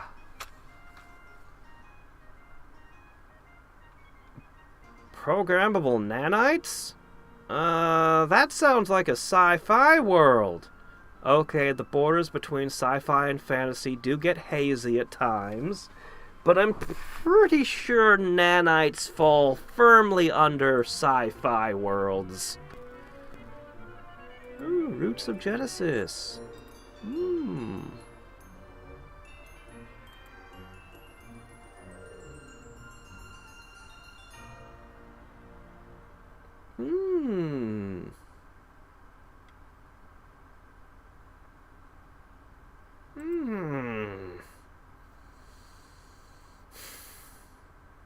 I'm going to take Colossal Strength now.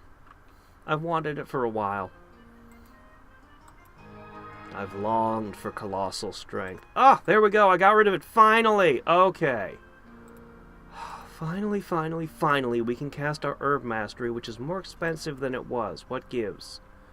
Who did a global that impacted the expense of that? Ah, there are too many globals. I don't know, man. There's too much.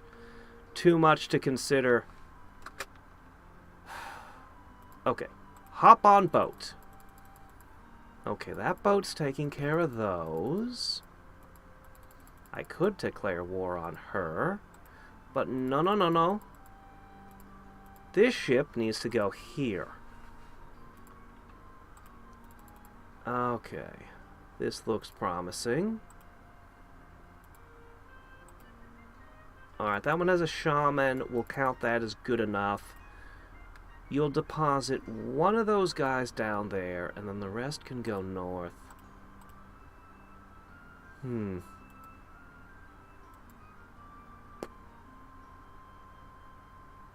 going to put you two up here. We're going to reposition everything towards there. Yeah, everything's going to go that way now. That seems for the best. I want to switch back to offensive units soon. This food is getting to be burdensome.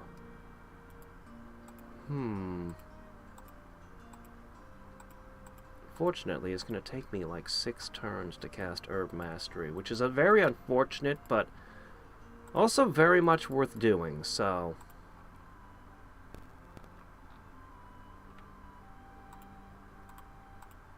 Okay. General strategy that would work even in a world where you cannot utilize the magic that is there. Well, then you go to a different world. Okay. Alright. Let me try to create my path now. So, I have several concerns with this. My first concern is that the easiest way to accumulate initial power would be wealth. So my first goal is to create some wealth. My second goal, I need immunity to diseases. I have to get immunity to sickness ASAP. Because jumping from world to world, I'm likely to get sick with all kinds of terrible things. And I'm likely to bring the sicknesses with me from world to world. This is very bad. So, this needs to be dealt with. Very much needs to be dealt with. And the third concern is I probably can't speak languages. Like, I'll probably jump from world to world and everyone will be speaking languages that are literally not of this earth. So these are the 3 things I have to solve right away before I can get to the fun part. Wealth is actually a fairly easy to solve problem. All I need, I mean, there's a ton of ways. Like, literally, if you could walk down a spice aisle in a supermarket and just dump everything into a cart and teleport to any medieval world, you could then sell that to a king or the Merchants Guild or whatever for a fortune. You just need to find a world where you can accumulate any resource, like spices or whatever, and then go to a world that does not have that resource and sell it. The spices are just an example. So wealth should be very easy. Diseases and language, though. Ooh. You're going to have to pantomime to communicate until you get the language issue solved. So I'm going to say, for the language issue, your best bet would be Mistborn. By the time you get to the Wax and Wane trilogy, there's a very interesting item that they have. It actually shows up fairly late in the Wax and Wane books, but it is basically a thing that you can wear, and you will be able to speak. It's a I'm just going to call it a universal translator. It's got some restrictions. It's a little bit weird. but it's a universal translator, and you should be able to purchase one with enough money. It also, while you're there, they can also come imbued with a variety of other powers, and I think the last book I read, the limit was, I think it was 4. You could have 4 allomancy or ferochemy powers worked into it, and you couldn't wear more than one. So you would probably want, they're all wonderful. Gold, Ferromancy, would give you crazy regeneration, like your head gets blown off and it regrows level regeneration. It's wild. Although, you have to make yourself sick for a while to charge it up, and then you use the energy very quickly when regenerating, but it works out. It's really useful. You can even let other people charge it up for you. So you pay somebody to charge it for you. No big deal, you have money, remember? Okay. Another Ferromance, just other powers you can pick up. I would be very tempted to take breath. You breathe, you can store breathing in an object. If you're underwater or being strangled or ejected into space, you have as much charge as you have to sort your situation out. That was pretty good. There's another one for temperature. I don't know the extremes of it. I don't know if you could actually take being on fire and not take any damage as you put all the heat into it. But I know that if you're trapped in the cold, it's extraordinarily useful to have a whole bunch of heat stored in this thing. There are at least, I think, 20 different powers to pick from. Great stuff. Hitchhiker's Guide is sci-fi, although you could make the argument that the entire book is fantasy. I'll give it to you either way. Yes, the Babelfish would be better. The Babelfish would be better than what I'm choosing. Oh, yeah, the whole point is this is world hopping. Okay, now how do I solve the disease issue? That one actually has the easiest solution ever! You need to go to the world of Warbreaker. In the world of Warbreaker, they have a very weird magic system, and you can basically just buy a whole bunch of breaths. You can buy a bunch of MP. I'm just going to call it MP. It's a very interesting magic system revolving around animate object. You know what? Although it's a very interesting and potentially powerful magic system that you can use very easily with just the knowledge of how it works, I don't give a shit. All I want is the MP. Because if you can just literally go to the market and buy it. And if you have enough MP in you, you gain perfect pitch. If you have enough MP in you, you also gain the equivalent of perfect pitch, but for color. It's part of how the magic system works, don't ask. Color is involved. If you get enough MP, you can no longer get sick, ever. Also, you're immortal. You don't age. You just don't age anymore, ever again. Yeah, I could just spend money and stop aging and never be sick again. Solved the disease problem on one end. I will still have to decontaminate myself before each jump from world to world, ideally, so I don't make them sick. But, yeah, reaching a point where no disease can live inside my body, very, very useful. Because you never know when jumping worlds when you won't run into any kind of horrific spell plague or necromantic thing or who knows what. So, and also, you can animate object with some weird restrictions. Pretty useful. I would just keep all the MP in me and not spend it ever and learn other kinds of magic. Because, oh boy, do we have other kinds of magic! Alright, after my next turn, I'll try to go further. I just view those 3 things as the 3 problems I have to solve before I can go world hopping and have a blast. Also, not aging, that's pretty handy, because now you have unlimited time to master magic systems.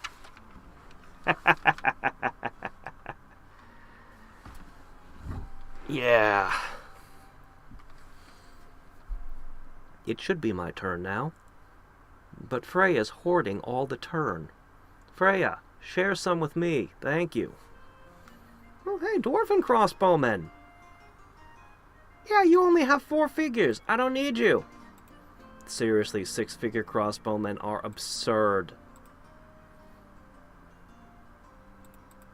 Alright. Hop off. Alright, this guy's got to rejoin. And then maybe you guys can do something about this forest that nasty things keep wandering out of. We'll have to see what you can do. Yeah, we're gonna get attacked again.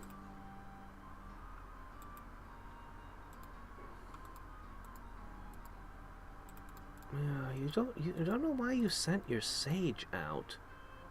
The bard and the druid. Ha! She knows invisibility. She knows invisibility now. Man, if she were still in play, she'd be terrifying. With the spells she's got. But she's not really a threat anymore. Her resources are dwindling to maintain what she's got in play. Okay. Alright, finally! These armies are freed from garrison duty. Excellent. You know what? You can keep one. You should get one. Ah, yes.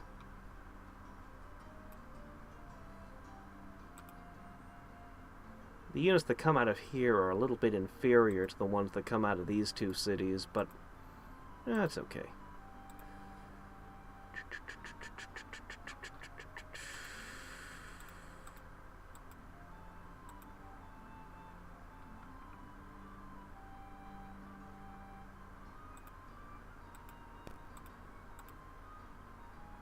Alright. Back to scheming. Alright. I know the world I want to go to. The problem is I'm terrified of going there without proper preparations. The problem is the world I really want to go to is filled with psychic spiders that can destroy your brain, and all kinds of necromantic, terrible cultists that can blast your soul, and an assortment of other things that I just don't have any defenses against, and any of those things will just wreck my shit.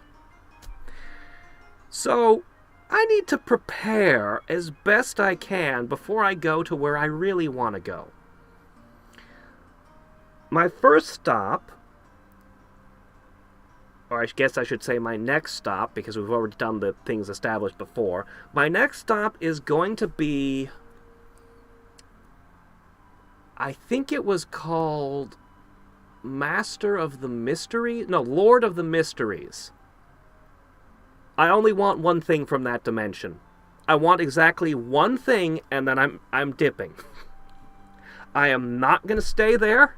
I'm not going to screw around any further with their magic system, because it's dangerous as hell and probably going to turn you into a ravening beast of some kind, or some other terrible thing will befall you. So, I just want to go to the Church of the God of Steam and Machinery, and I want to get the Savant Potion. I have money. I have money, and I know how to make people immortal. I'm pretty sure I can find a way to finagle this potion out of them. Okay. Without getting too much into their magic system, this potion is basically an intelligence boost. That's That's all it really is. Specifically, it makes you better with mechanical things, but it also helps you remember, like, everything you ever learned. Its focus, it's from the freaking Church of Machinery and Steam, okay? They have a focus on mechanical shit. To digest the potion, I'm going to need to spend 6 months just studying engineering, which is fine. I don't age. I'm all too happy to spend 6 months studying machinery.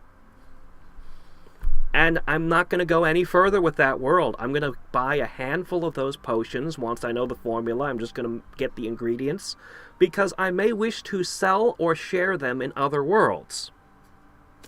And I'm out. I took what I wanted, and I'm gone. Okay, next stop.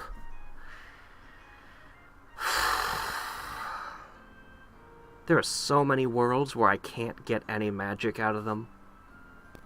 I'm gonna go with the Name of the Wind. I'm gonna go to one of their universities.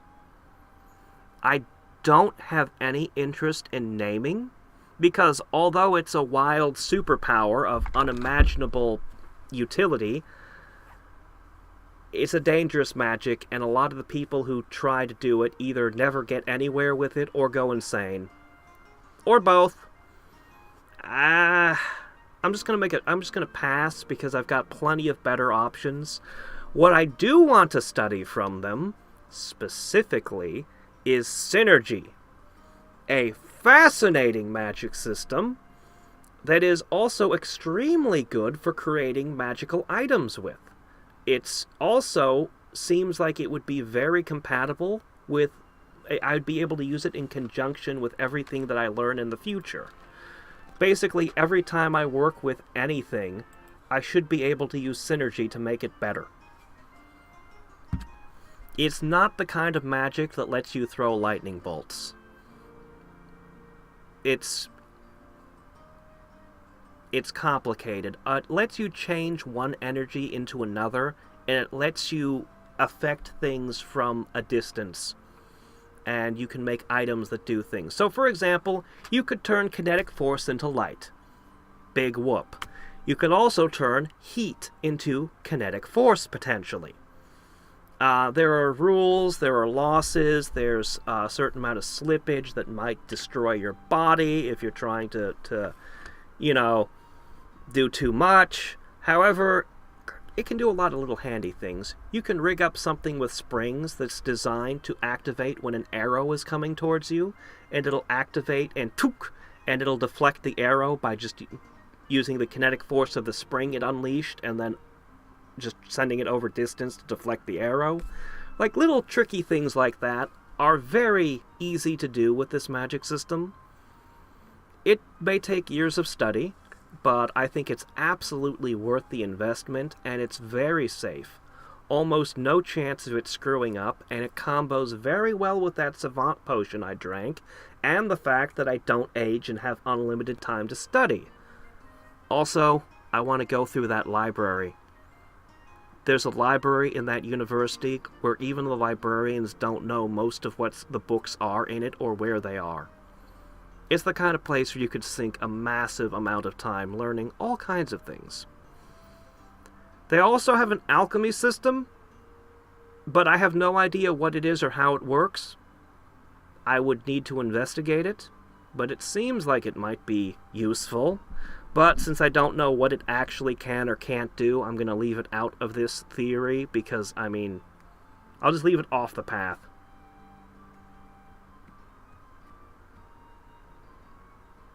Oh yeah, the AI is allowed to just have unlimited soldiers.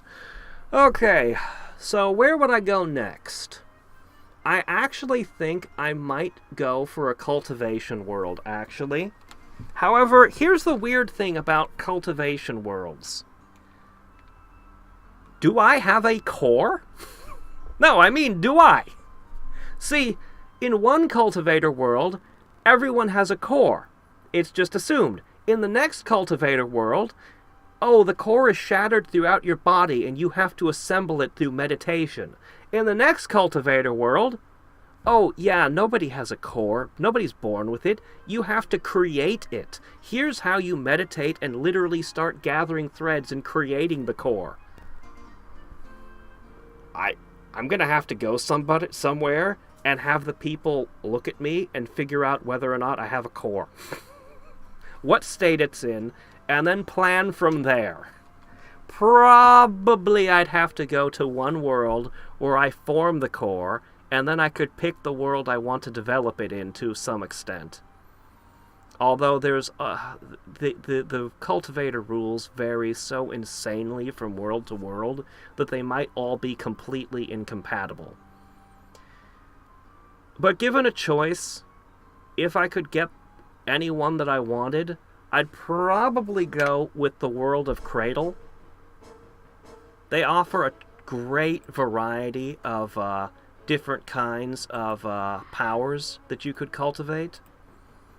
You're only going to be able to pick a couple things, although there's the possibility of multiple cores, and since you have no age limit, you might as well go for it. I would really, really want something related to time or space, and especially healing. Blood Madra and Plant Madra, but that's not what I'd actually go for, even though that's what I'd want the most. No, what I'd actually go for is Mind. I'd have a focus on Mind Madra. I would definitely go for the Mind Madra. Man, their high resistance really lets them kick the butt of nature creatures, don't they? Petrification means nothing to these guys. They're ridiculous. Anyway,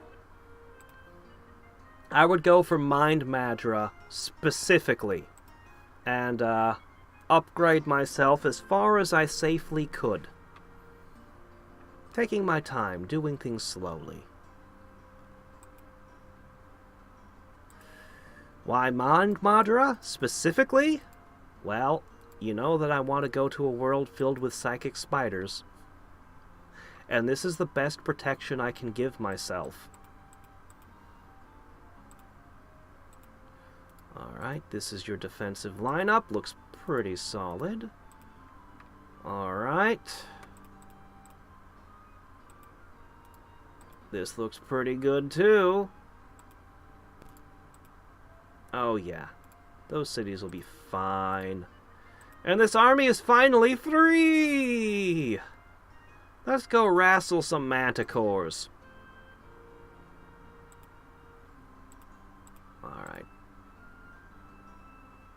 Alright, boats are coming. We'll get you all out there. We're working on it.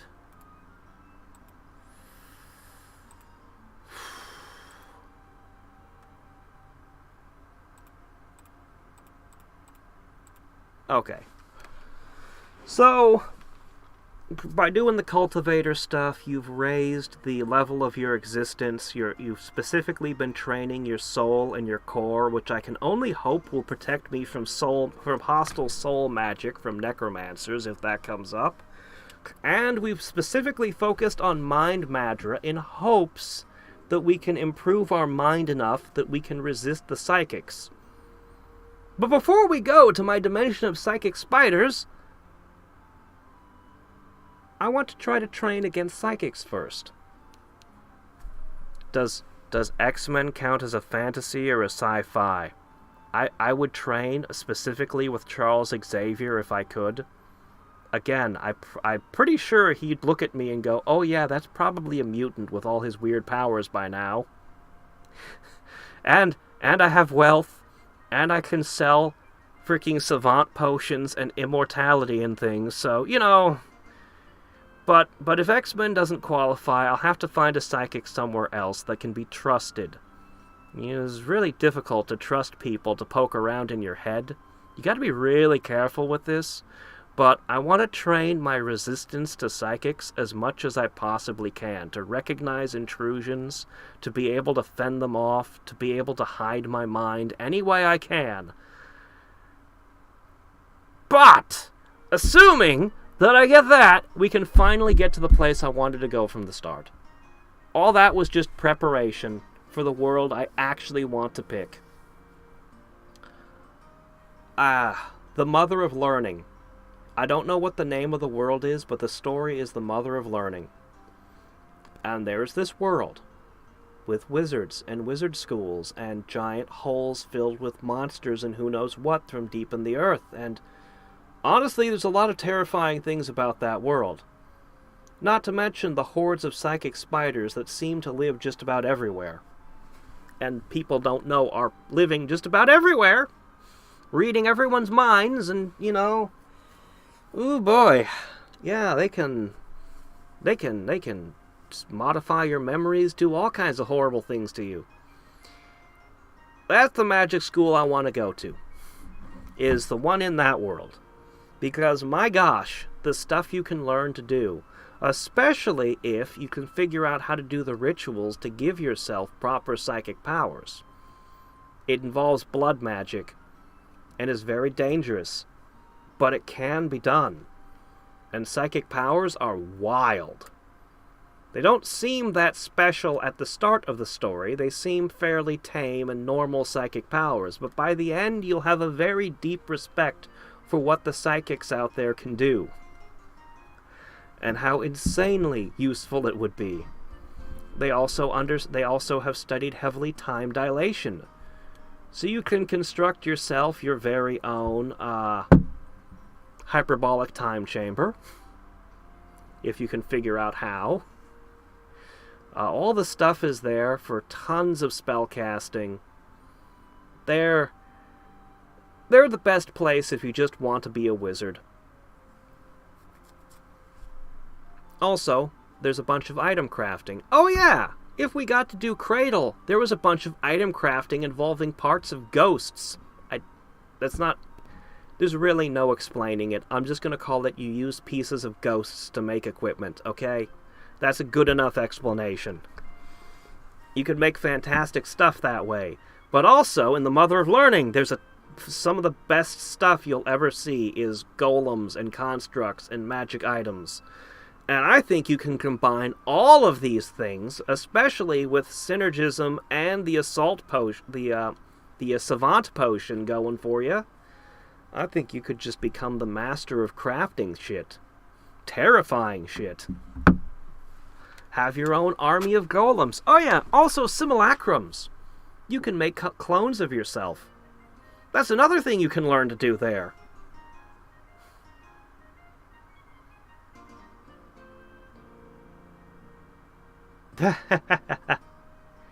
I don't know, man. I don't think the Jedi have psychic defenses, really. Look, there's a lot of extended universe. I used to read the novels like the Black Fleet Crisis and stuff. I was a big fan of specifically Admiral Thrawn and the Black Fleet Crisis. Specifically those books. But I don't remember a Jedi or any Force user really doing mental attacks particularly. They usually just, like, picked up objects and threw them, or, you know, threw lightning, things like that. Oh, you're getting a really good deal if I agree to that. But that's okay, you're my best friend, and you'll only use the Gorgons against my enemies, right? Right? Anyway, end of path. Ah.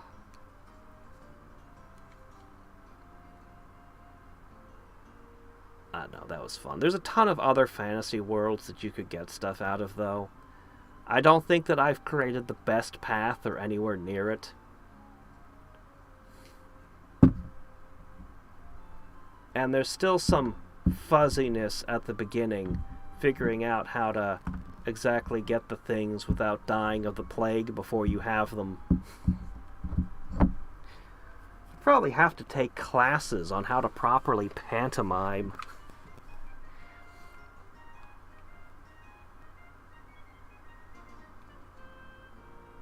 Honestly, even the name of the wind can be a fairly dangerous world. It's actually, that's another thing about fantasy. Like, where are you going to go that's safe? You going to go to Xanth? No, you're not. Also, there's nothing in Xanth for you. You can't, even if you could get magic there, which you can't, you wouldn't be able to use it anywhere else. Well, I mean, I guess if you brought this one centaur with you, but... Actually, there is something from Xanth that's worth having. Two things.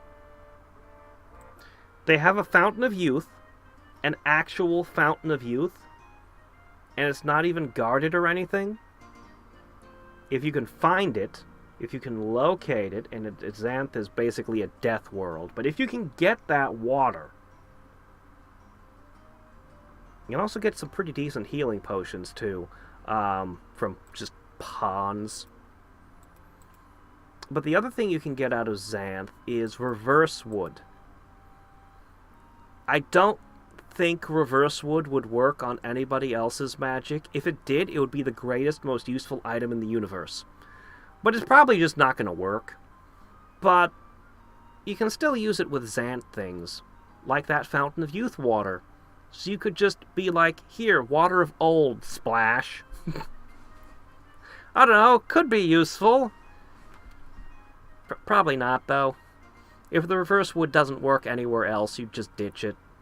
Yeah, it's a long shot, but it would be worth trying. It would be worth the investigation. Okay, you needed a moo cow. There you go. Your defenses are now complete. How are you? Your defenses are complete. Ooh, you're missing everything. You're missing in everything. Okay, hold on.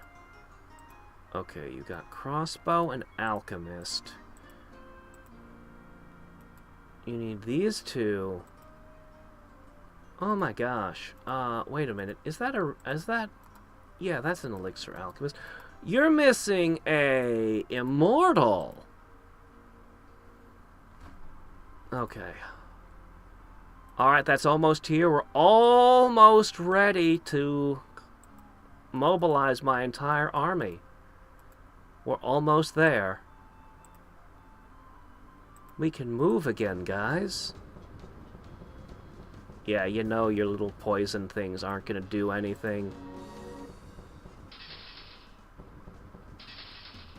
Ah, the noble manticore.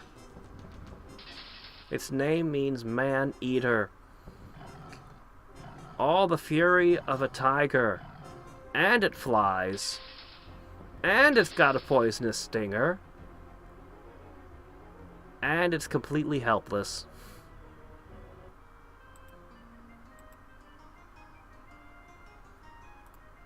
Oh, nope, their turn's used up. Oh, you should join that heap. Yeah, there you go.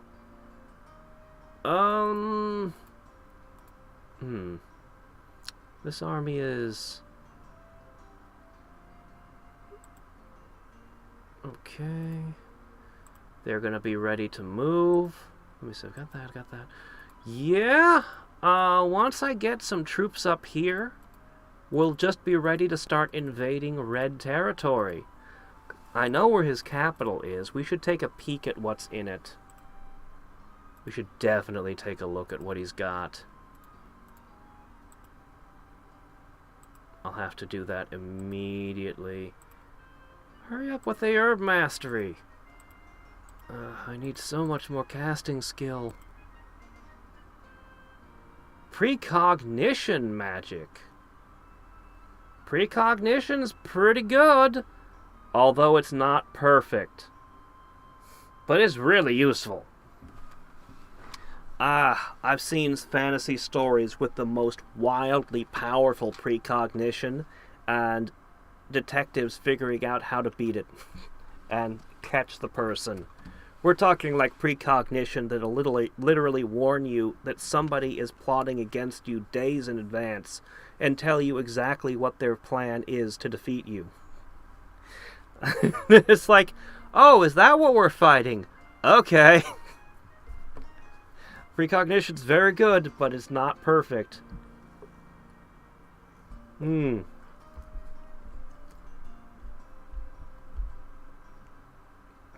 What would ensure happiness for an eternity? Well, first of all, you should never focus on happiness. What you want is contentment. Happiness is something that could come or leave. Don't worry about it. If you try to capture happiness, you never will. Your goal should just be content, something you would be content with, and you should be perfectly happy to move from one thing to another as time wears on. Because you can't predict what you'll want 1,000 years from now. You should also try to create a few rules to live by, if you're thinking the long term.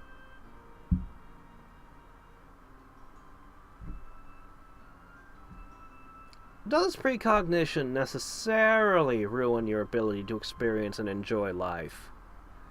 I don't know. I guess that depends on just how heavily you're precogging.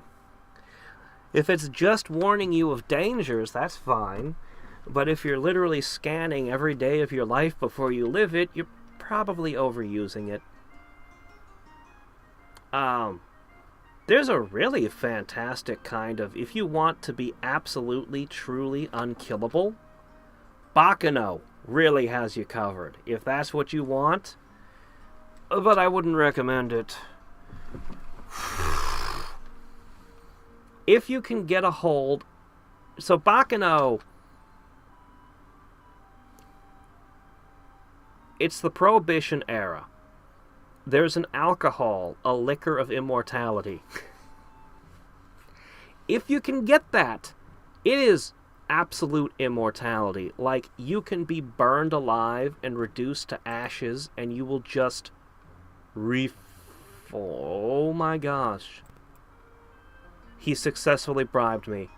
He gave me an offer I could not refuse. Alright, I am not going to declare war on Red anymore. We are now shifting our goals. Our entire armies are going to redirect now. He is now my ally. Abundance. I don't have the casting skill. I still haven't done prosperity. I still haven't terraformed my land. But he gave me abundance. Right, anyway. Getting a hold of the Liquor of Immortality, really difficult. There's a demon involved. Yeah, I don't know that you can actually get your hands on it. You might be able to get your hands on the shitty version of it, but that won't make you ageless. That'll only make you, indestructible. There's a huge catch that anybody else who's drank the liquor could end you in a most horrific manner and gained all your knowledge. So, you know, gotta be careful of that.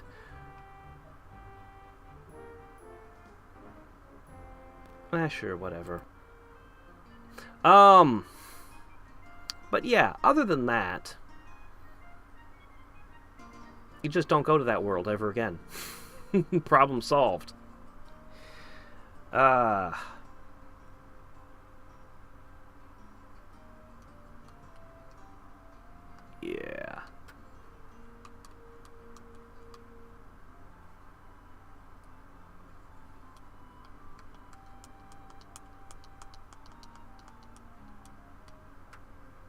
We'll have to do another one of these next time, but I'll establish different rules. Maybe it'll be anime and manga only, and there'll be a time limit. You have 6 months. Or maybe it'll be, movies. Who knows? But next time we'll just have to do this again.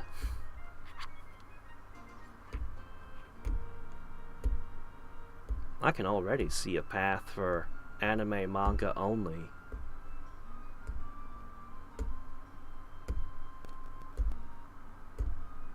If you're willing to take obscene risks, you could maximize your power within a week.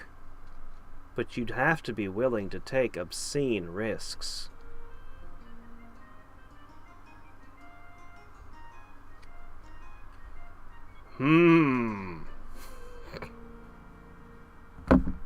Why don't we do that one now?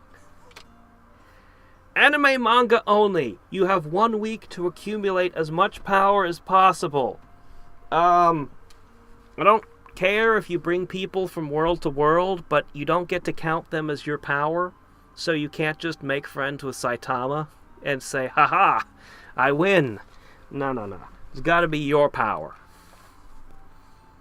Friends are good, though. By all means, make friends with Goku. It couldn't hurt.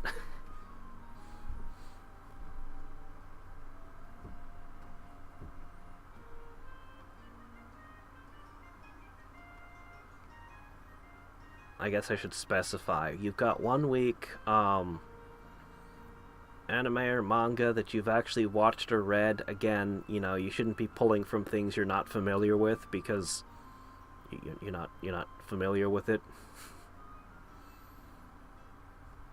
Yeah.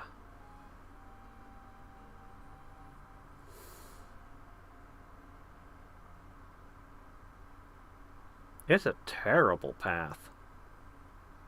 My gosh. It is not a path I would ever choose.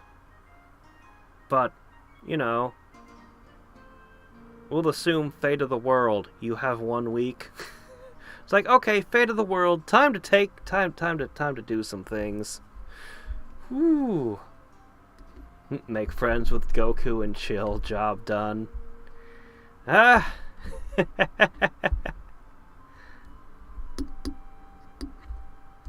That's true. If you make friends with Goku, he will bring you back. Probably. Although that can only be done a couple of times. Okay.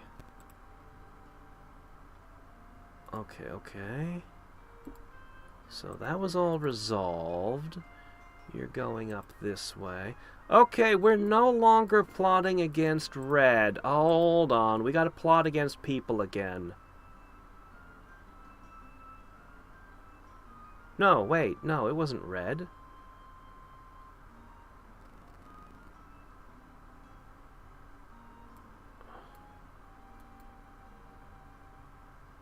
No, who just gave me abundance? Was it you? Oh, okay, no, never mind. I can continue plotting against Kong Ming. My mistake. He did not give me abundance.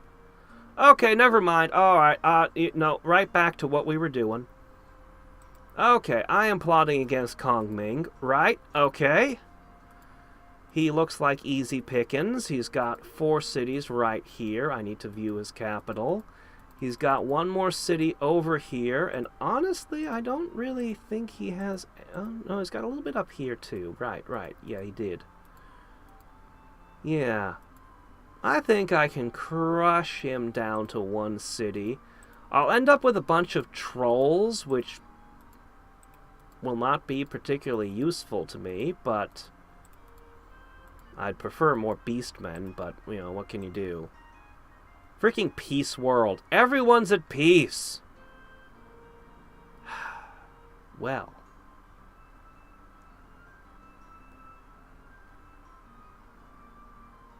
Well, what can you do? Alright, let's have a look. What do you got in here? Behemoths. You know what? Oh, that's still...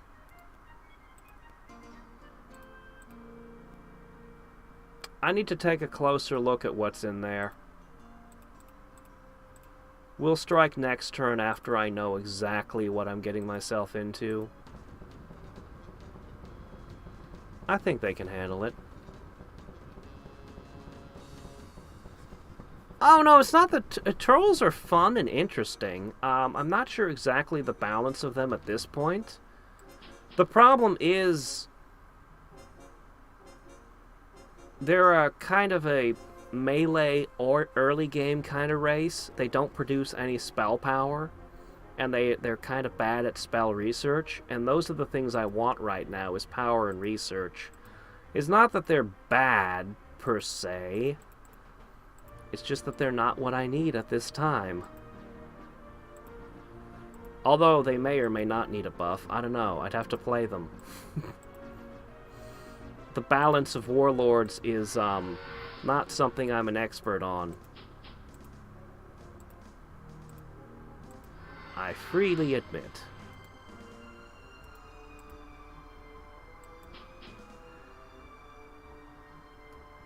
They were... Trolls were one of my favorites. CeraV kind of ruined them. Kind of.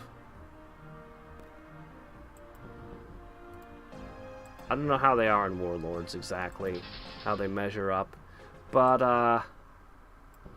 oops. Oh, no. I did not mean to do that. So... This is going to be expensive, potentially. Oh, yeah. There goes one. Here goes two. No, me dragon cavalry.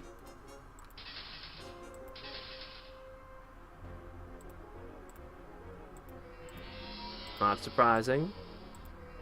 Not too surprising. Alright. Let me throw a... surprise lightning bolt.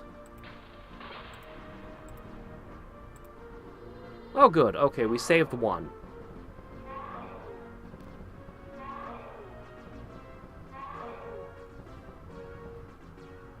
Yeah, Hadriex, huh? Okay. Yeah, I'd mix things up.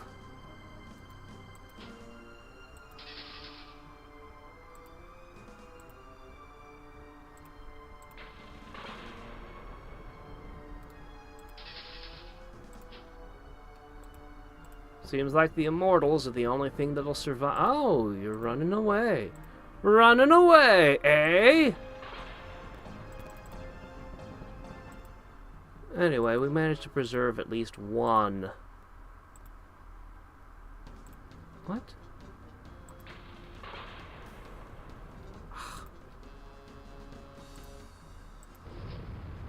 Okay.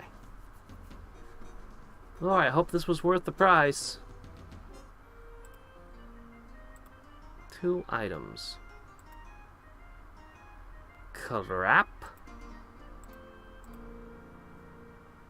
Ooh, okay, that's something.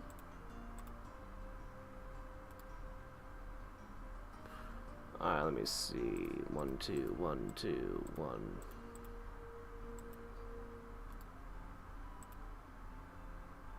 Two. Okay, this ship is now complete. Go, go, go, go to the staging grounds. Okay, okay. Alright, ah, shit. Alright, little congestion.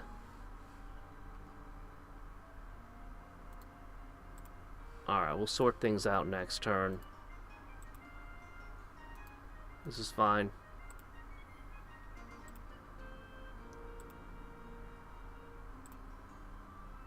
Okay.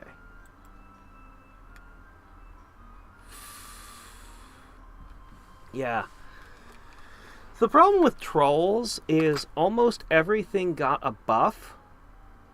And the trolls' big buff was that they got magicians.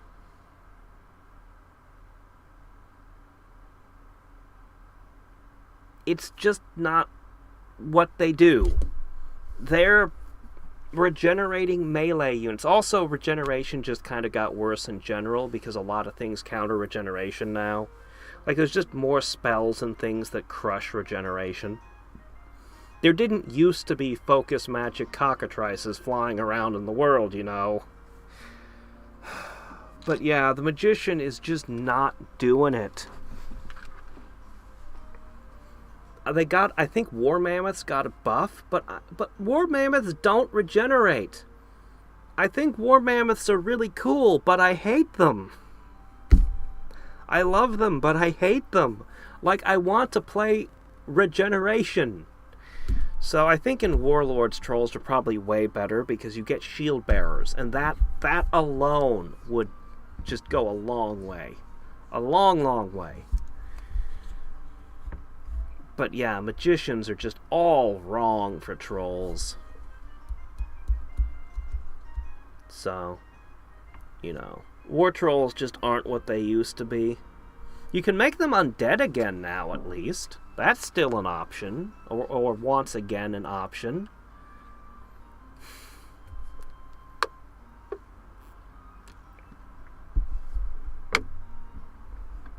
I suppose you could try to do something weird and give them resist magic or something. I don't know. I think warlord trolls will still be viable. But vanilla trolls just... I'm not sure if they're viable or not. I just know that they're not what they used to be. And that makes it hard on me to play them because they're not what I want them to be.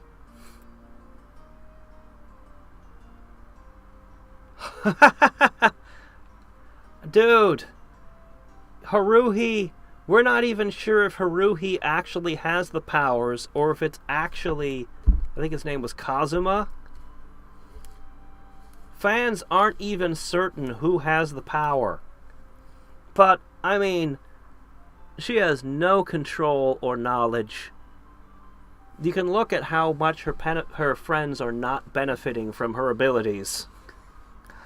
Very risky. I wouldn't take the risk on that one. I think there's a better path. Also, again, it needs to be your own power. If you could convince her to give you absurd amounts of power, then hey, that works.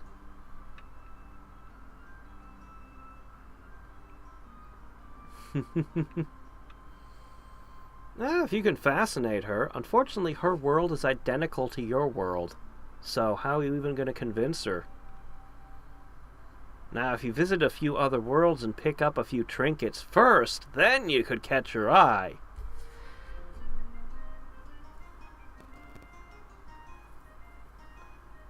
Alright. 1 week to become as powerful as possible. Anime and manga worlds only. Same 15-minute portal thing. Okay.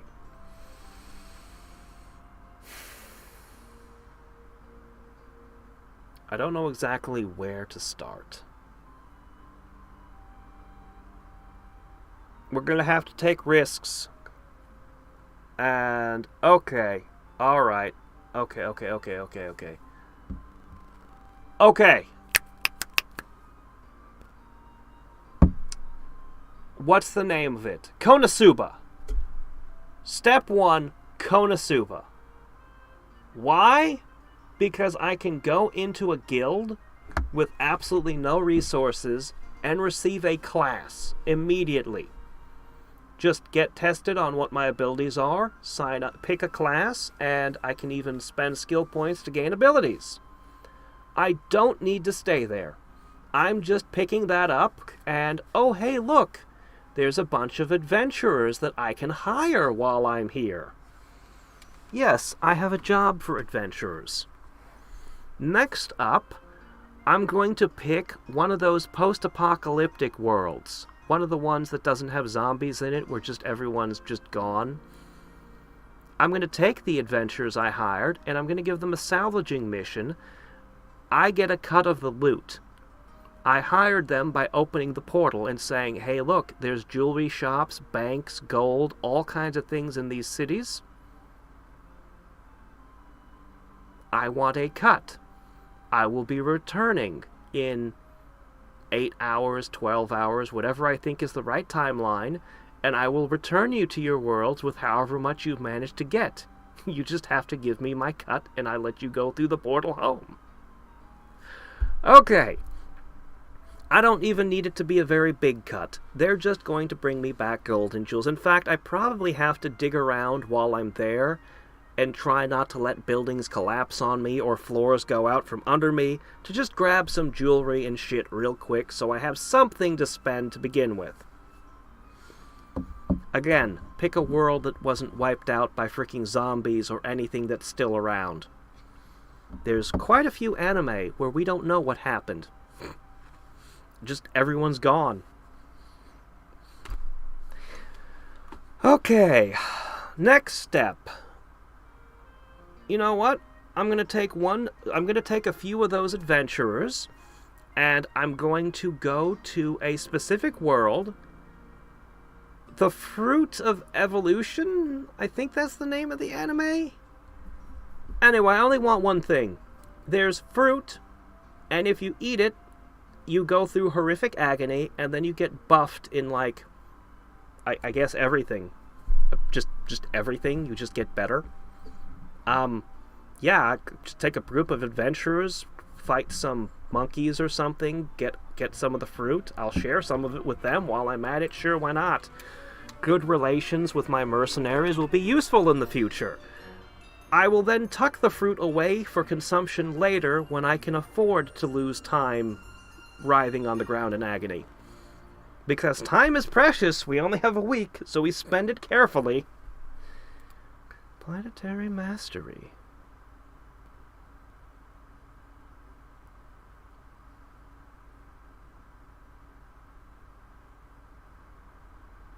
Whoa, what's this now? Doubles the output of ores? Interesting. Interesting. Wonder what else we got. We'll move on to the next steps after this turn. Alright, two of you. Hop in. What? No, why am I here?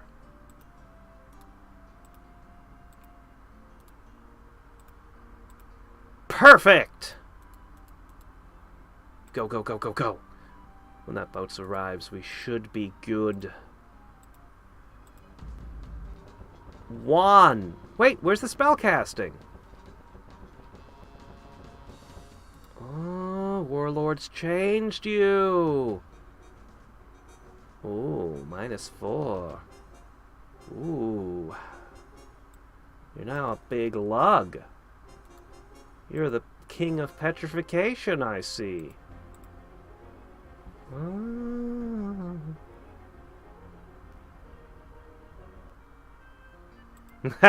Power is the eye of the beholder. Really? Darkness, huh? Should I wait till it's finished casting? I don't know if I can take it. I might lose this entire army on this. No guts, no glory! Let's let it ride! Alright, boys. That is a very dangerous lizard you got over there. Ah, crap. I was kind of counting on that. Oh, no! That was almost your entire mana. Oh, no. Things are not going according to plan. Alright, third time's the charm, I guess. Okay.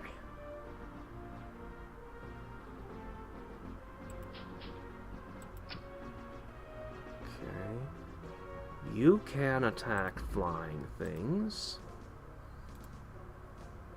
although you don't have to.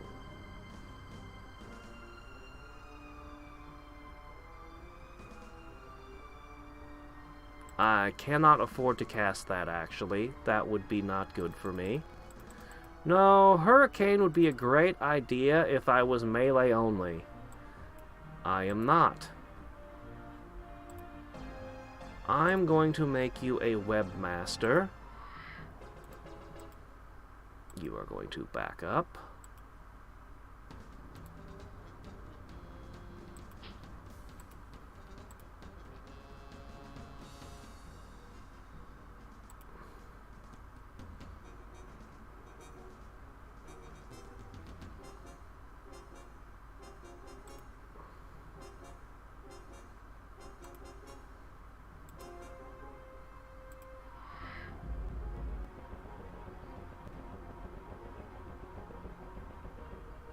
Okay.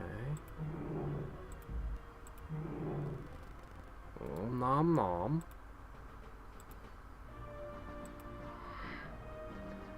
Stop.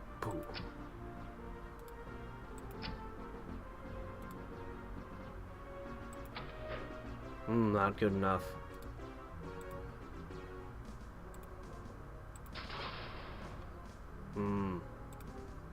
unfortunate. Ooh. Ooh, that got through. Ooh.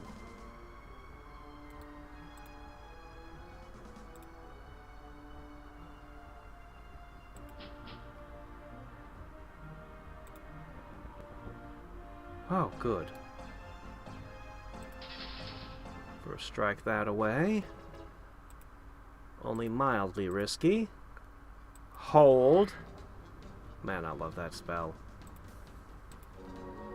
Oh, wow, that got through too. You can really feel the difference between the crossbowmen and the elixir alchemists.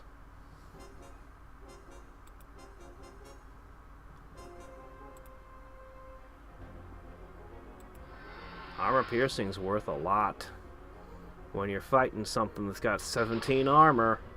I'm glad I've got regular crossbows and not auto crossbows. Point blank shot. Holy shit, did you see that? Whoa! Crossbowmen are insane!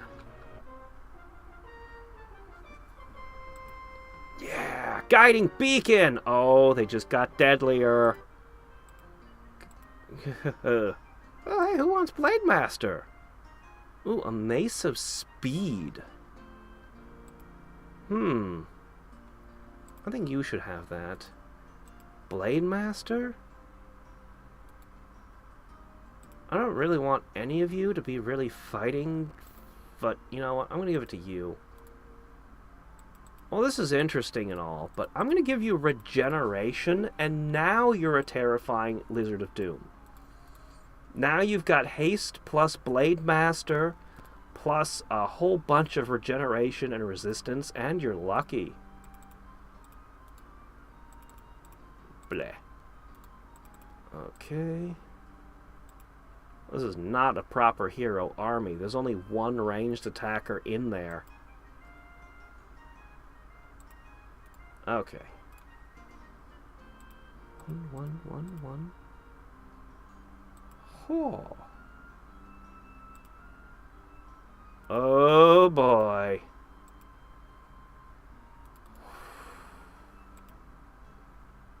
Let us position ourselves. I want to... Alright, we can't melt this yet. Okay. Just wait a little bit longer, team. We'll be ready to do terrible things to our opponents very, very soon. Oh, oh, oh, oh, oh, oh, oh. That's right. Get there. Get to there. Okay.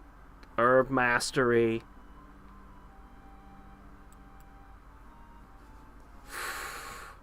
The Death Note. Travel around to Howl's moving castle.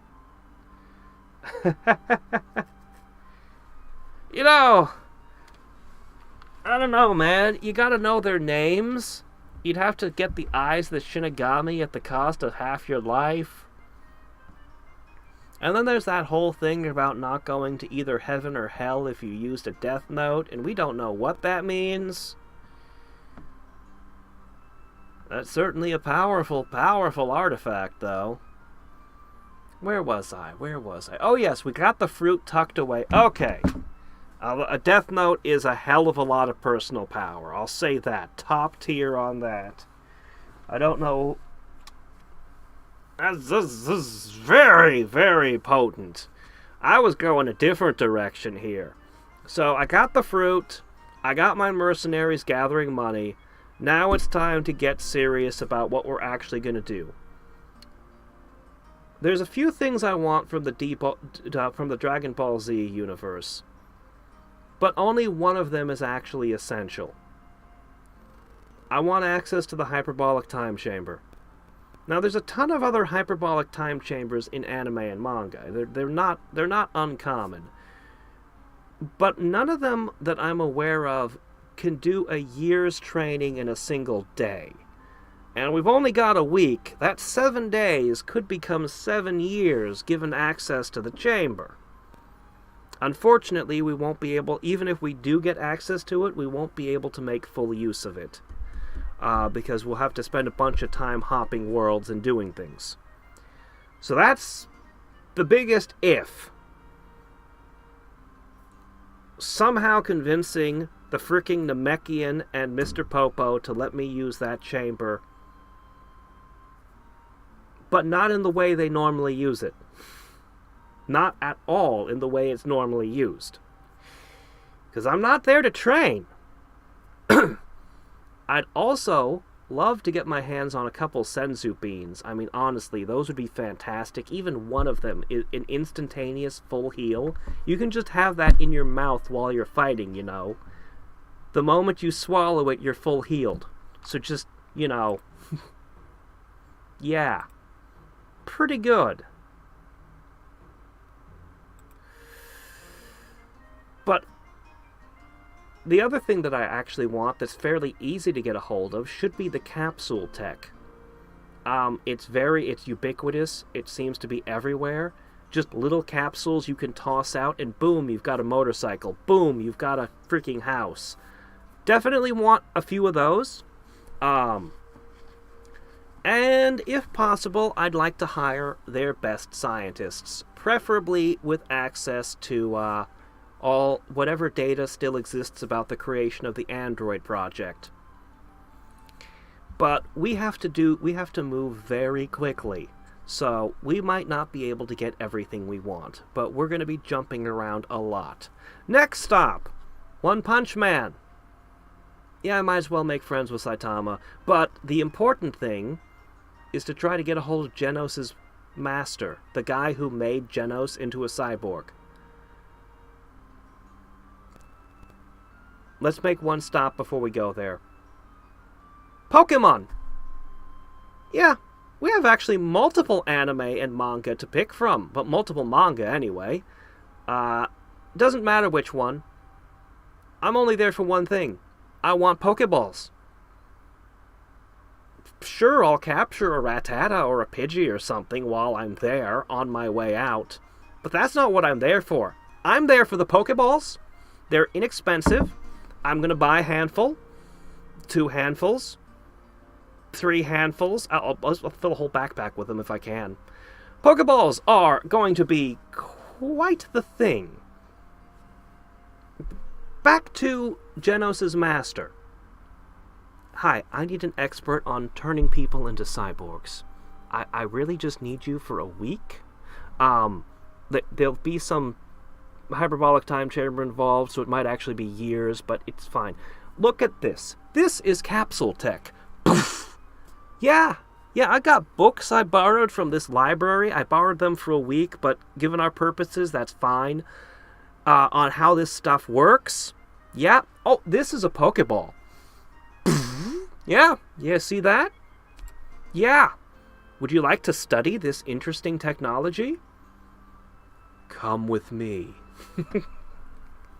I will then go to, my gosh, as much power as possible. Things you really don't want to do. Let's go talk to Washu. Maybe it's too early for Washu, but we're going to be making the same rounds from one scientist to another. We're going to go to Gundam Worlds. We're going to go to Photon. I don't know what a brain crystal is, but, you know, they can do a lot of fascinating things, and they can link 10,000 of them to you somehow to give you wild super barriers and things. We're talking crazy shit. So yeah, get them some of their scientists. I'm at some point though, I have to pitch to Washu. The last person I'd ever want to modify my body. Last person I'd ever want even touching me. She terrifies me. But we gotta get her. Anyway, we collect a whole bunch of scientists. We go into the hyperbolic time chamber. They have a goal. Several goals. Goal number 1. Cyborg. Me. This is my path to power. Can you, all those bits you cut out of me, could you keep them so that when I finish what I need to do, you could maybe uncyborg me? That's probably too much to ask for. Anyway, you're got all kinds of crazy tech, and you're probably going to spend the first year just chatting amongst yourselves, reading the books I provided, and coming up with a list of materials that I need to attain. Where am I going to get all of these exotic materials from? My mercenaries aren't going to find enough wealth. That's where the Dragon Balls come in. The one last thing I need from that dimension. I think Mr. Popo was able to collect the Dragon Balls in, like, I don't know, a day or something. I'm not sure how long it took him. It's actually fairly easy to collect them when you're not opposed by super beings. Hopefully, I'll have enough collateral with my super scientists to acquire one wish worth the, just please, Mr. Popo, Goku, any of you, could you just lend them to me? I just need one wish. Yeah. Hi, Shenron? This list of materials, please. Thank you. Yes, some of them are only theoretical, but you're Shenron. Make it so, please. Okay, guys, you're just gonna have to make do with whatever the dragon gave us. You can't request anything else. We've got a few days left, which means we have several years left. In addition to cyborging, also additional projects. An Iron Man-style supersuit to go over my cyborg body. A mech. Because of course I'd want a mech. A spaceship. Because why the hell not? And you come out of it at the end of the week, and you're like, alright, let's check out our amazing Gundam thing. Washu, why is the Gundam meowing? Oh, you decided to make it you decided to make a cat snake that transforms into a... Of course you would, you're Washu. No, that's fine. It just goes better with the Pokeballs. It's fine. It's fine. I'll make this work.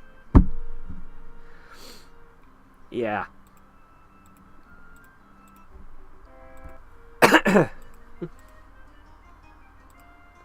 Yeah, next time I'll have to come up with new scenarios. These are too much fun.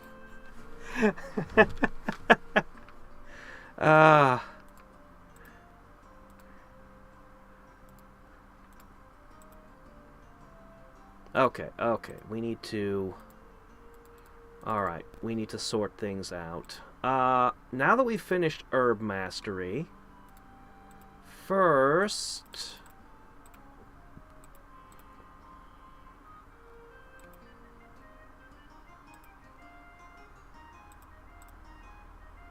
Guardian Spirit. I would have preferred just to summon something, but at this point, casting skill is at a premium. Alright, not a lot left of this army, but the Herb Mastery should heal them up. We just need them to get over here, consolidate our forces wherever possible. Now here... I still have so many spells I need to cast.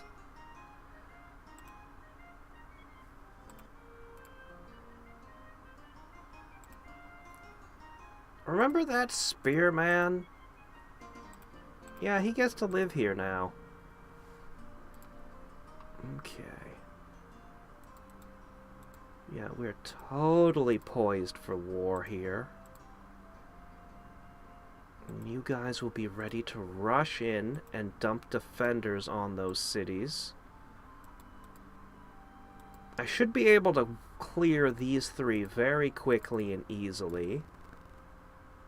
Those two, I'm not quite as sure about. Actually, you need to turn around. You were for dealing with that.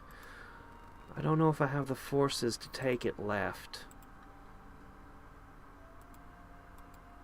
Yeah, you're going to be up here taking those. I think I can clear with the forces I've already got once I get... Okay.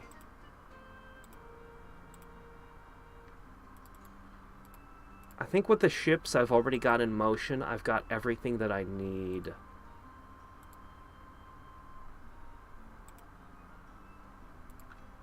I think this war is effectively already over before the first shot was fired.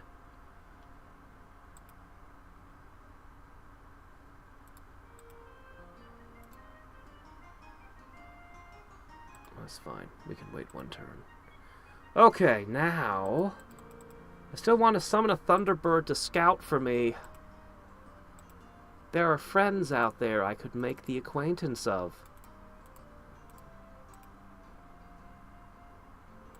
But I need to cast other things. So many other things. Alright, I'm going to summon a bird as a scout.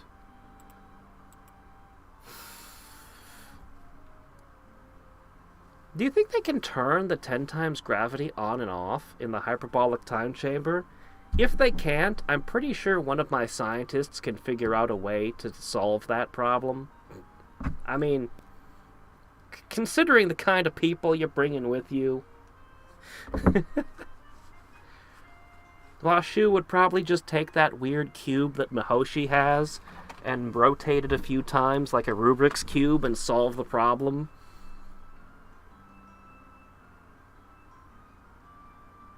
Out of desperation, I might even go to Sergeant Frog and borrow Kururu. I mean, that might be the mother of all bad ideas, I'm not sure. He's not the most trustworthy sort, I don't think, but, you know, bribing the frog with some Gundam models, maybe you could get him to get Kururu to behave. Maybe. Probably not. It's probably a bad idea. I don't think anyone knows what the Kettle Ball actually does, but that would be a good thing to bring with you, too. Ah.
Waifu. Honestly, I kind of draw a blank. I don't know.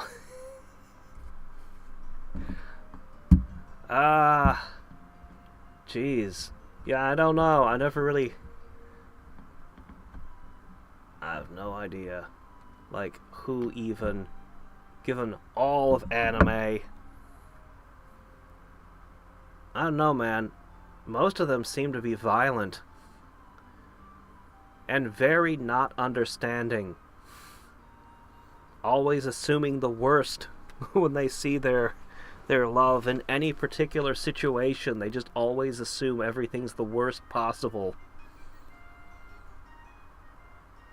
I don't think I'm good at... I don't think I'd be good at choosing waifus, because I'd probably be like, how about none of the above?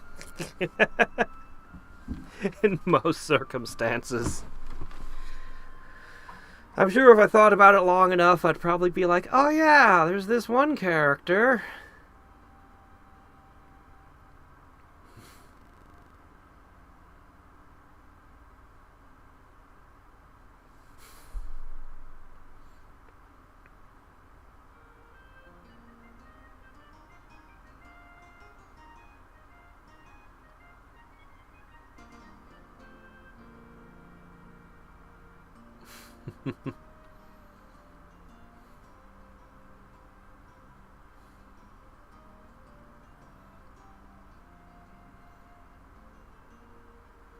I suppose there are some AIs that are pretty nice that would be pretty nice to hang out with, but that's not exactly what you're looking for.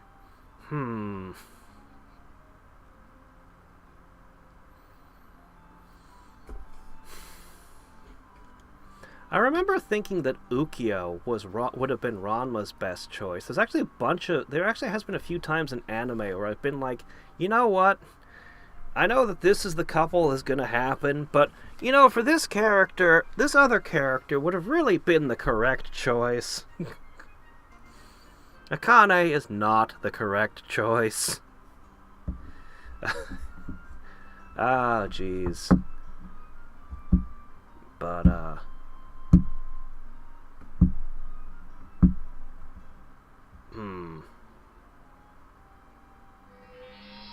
I don't know. I don't know if the kind of lady I'd be interested in, the one that I'd really, really want.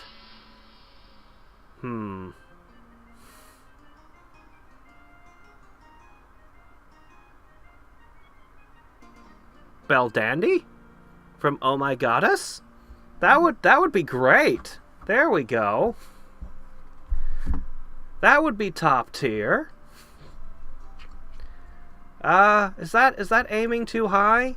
That's probably aiming too high. That's probably way out of my league, you know, by orders of magnitude. But, you know, there, I thought of one. Belle Dandy. Ha!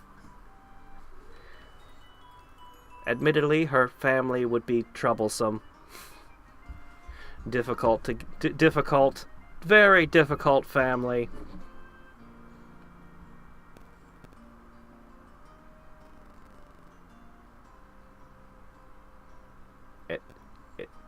It's because it's Douglas Adams. Hitchhiker's Guide to the Galaxy is full of things, and it remains internally consistent. But remember, Douglas Adams is a very silly person writing a very silly book. Even his Doctor Who episodes tended to be very silly stories. Like The Pirate Planet, which is my personal favorite of his actually published Doctor Who episodes. The Hitchhiker's Guide to the Galaxy is actually made out of scripts that he couldn't sell the BBC. Peppered with his ridiculous humor. The Vogon fleet flying in the sky in exactly the way that bricks don't. He had a way with descriptions.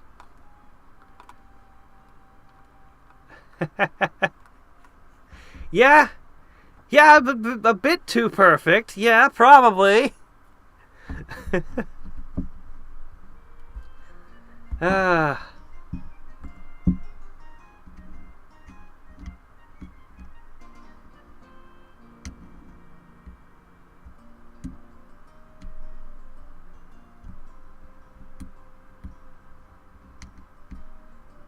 But you certainly couldn't go wrong with that one. Monster no Musume. I don't know what that one is. Oh. Is that one of mine? Idutiwa? Do I have an Idutiwa? No, I don't have an Idutiwa. Oh, okay, good. Not my problem. Clearly, it's the Superior Cow Medical Force. Protects me from plagues. Look at that, they're giving resistance to everyone. Yeah. Clearly. That's why I didn't get the plague.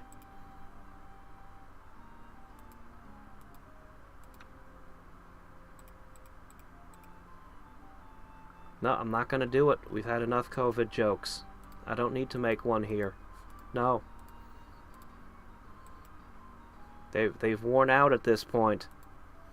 We went all the way to the bottom of the barrel until we were taken out. Okay, fine, I'll probably make more jokes about it in the future. But not today!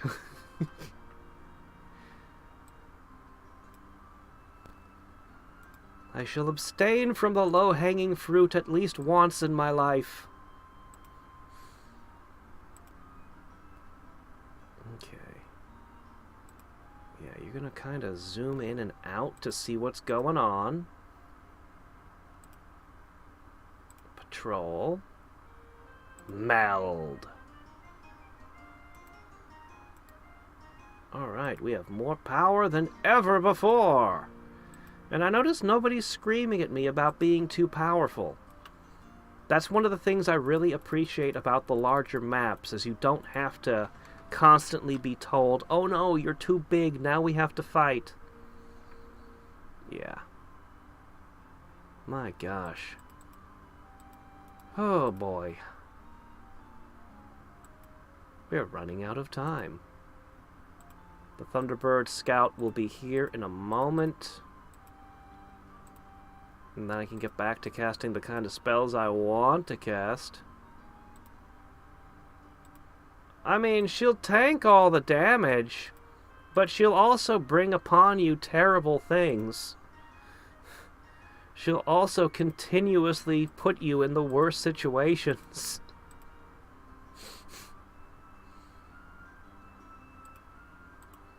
Also, you'd have to constantly mistreat her, and I just wouldn't have the heart.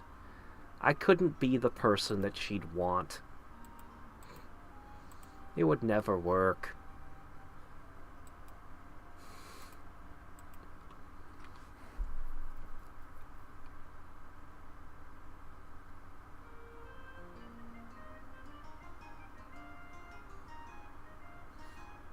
Yeah, I eventually figured out, it took me a long time to just figure out and fully understand what I was attracted to. And then I eventually realized, oh crap, the kind of person I'm attracted to I could never find. I would never be able to get to get in a relationship with. It's one of those things where it's like you'd have to accept, you know, 3 out of 4, or maybe 2 out of 4 at best. Yeah, specifically, it's we don't know.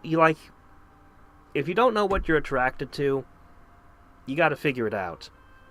It's gonna be a bunch of just seemingly, from all the people I've talked to, it is so random and unpredictable what people find attractive. And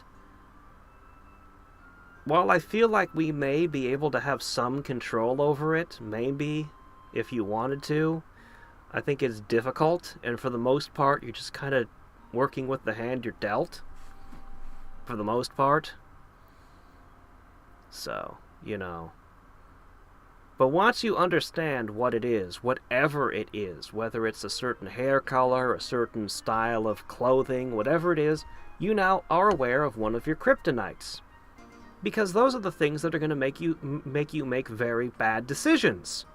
Because what you actually want out of life and need in a partner may have no relation whatsoever to the things that you are attracted to. And that leaves you with a second thing to figure out. What is it you actually want out of life, and what kind of person would best accompany you in that?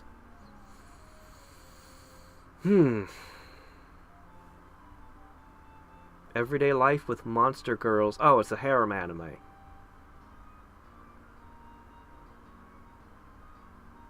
Incredibly large his harem is. Oh, they just went to the extreme, huh? I've seen a few harem anime.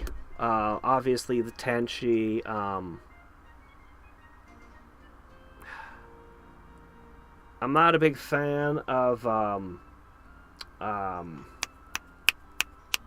the one with Keiichi, who's always getting smacked around. Love Hina. Not a real Love Hina fan, although they had a couple funny episodes. I've seen a few of them, but I'm not really into harems, so I guess that's why. I think I've heard Everyday Life with Monster Girls mentioned in memes. Is that the one with the slime and the spider?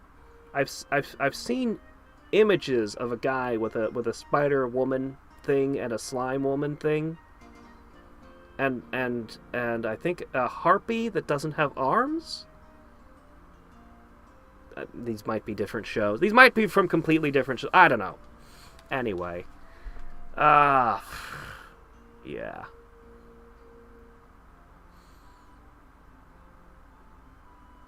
Yeah, I'm not a big harem anime enthusiast. I'm not opposed to them either if one is particularly well put together.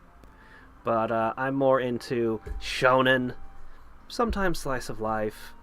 But most of the stuff I'm into falls under shonen. Mostly I'm into fantasy, actually. Fantasy adventure. Sometimes, okay, that is the one. Ah, okay. Yeah. I just got to see Mob Psycho Season 3 a couple weeks ago. I'm actually thinking about dredging up Legend of the Galactic Heroes because I'm curious. And Harlock, Captain Harlock, I'm also curious about that one. And there's a couple other shows that I really... There's the one with the terrible CG bears that I talked about. Golden Kamui, something like that. Golden something. I want to watch more of that one. That one's a lot of fun. Anyway. Yeah.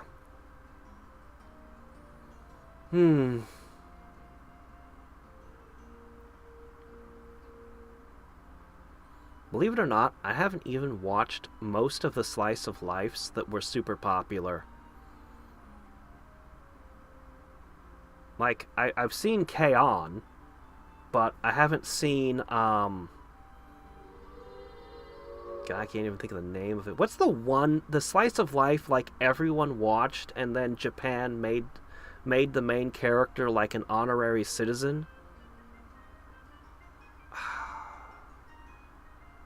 It was by Kyoto Animation, I think.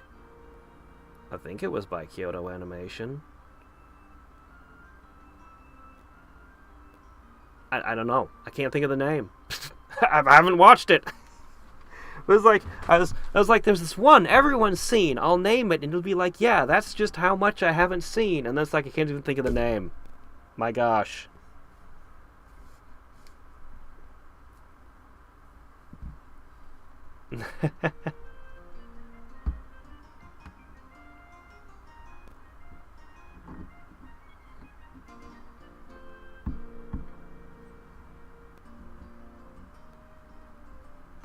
There's actually a really good anime meme video I saw a couple days ago. It was, I think it's the Night Wolf. Most of his videos aren't that great. Actually, I haven't seen too many of his videos to say that. Maybe I've seen some of his meme videos, and occasionally they'll be really great, and a lot of the time they'll be, well, we'll just call them hit and miss at best. Unfortunately for anime meme YouTube channels, you don't get a lot of good choices. Most of the time, you just get garbage. It's really annoying. It's actually the reason I finally made that one meme video that I made. Part of the driving force was I was so frustrated with the meme videos I was finding on YouTube at the time. Like, I wouldn't exactly call Memenade the highest quality stuff, but when he's like the best meme channel you can find. So, but making up new memes is hard. Making up your own is not easy.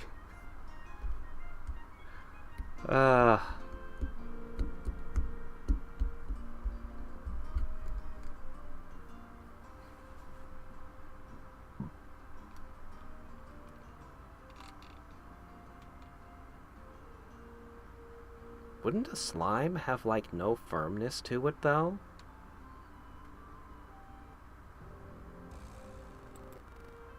I don't know. I guess I'm thinking of it, like, as Jello. And that doesn't really compute. I don't know. Okay, we're almost there! Next turn, you're all free. New scout has appeared. Okay. Well, that's Hermes. We've met him finally. Teal. We know about you. But somebody's at war with a color that I haven't met. Oh, it's gone now. Somebody was at war with a color I haven't met yet. I'm going to kind of just send this scout. Man, I have to pay $7 a turn in gas. But it's scouting 4. So I'm just going to kind of send it. That's not the direction I... Yeah, how about you not go that way? Alright, look, I'm going to push you up this way instead. Anyway, we'll explore with it. Okay. Okay.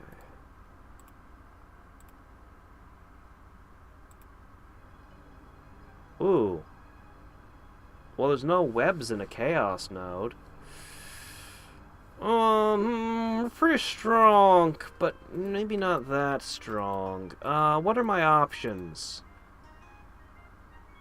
Oh, I don't know much about a late Aether Lord. Oh, Doombats are very bad, because they can hit you the turn you step into the node.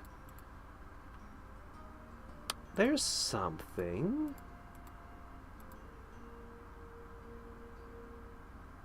Okay, I got 2 potential targets there. I need a boat. Emergency! Emergency boat! Alright, we're going to get ourselves a boat. We're going to go over to here and here. Somehow I'm going to need to get some guardian spirits to accompany me for melding purposes. Along with, along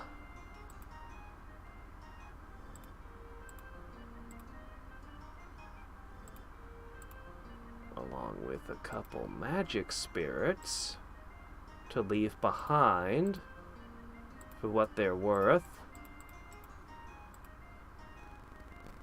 Okay. You're ready to go barreling north. You know, you could hit that and then the heroes hit that. A 1-2 punch. No, Hydras regenerate. That would be stupid. Oh, easy pickings. Wonderful. We are so ready to do this.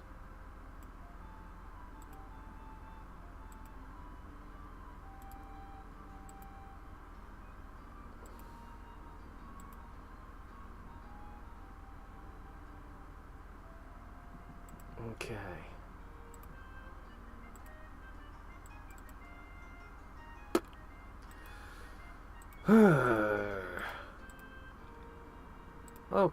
Okay.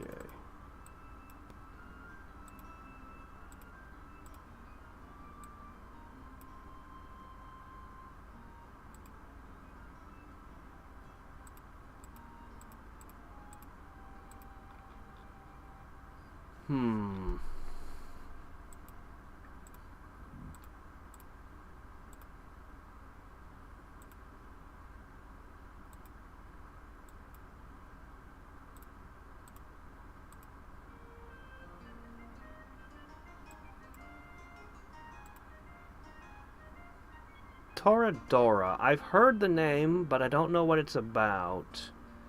I actually did watch a little bit of Gintama, and I kind of wanted to give it more of a chance. Well, that's not a slice of life, though. Maybe a little bit, but not really. The hidden powers, yes. The extraordinary people in ordinary situations. What do you do after you've defeated the Demon Lord? You have to reintegrate into society now.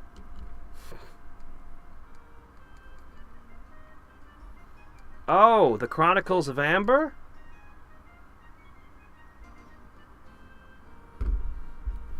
Chronicles of Amber were different. They held my interest, and they had some fascinating ideas that the author just did not explore. I'm like, no, this is fascinating. Oh, okay, we're going this other direction. In some ways, I preferred the first set of novels because the world was still so mysterious and new. But I also kind of preferred Merlin as a main character. Because he just had more magic. He did more magical things.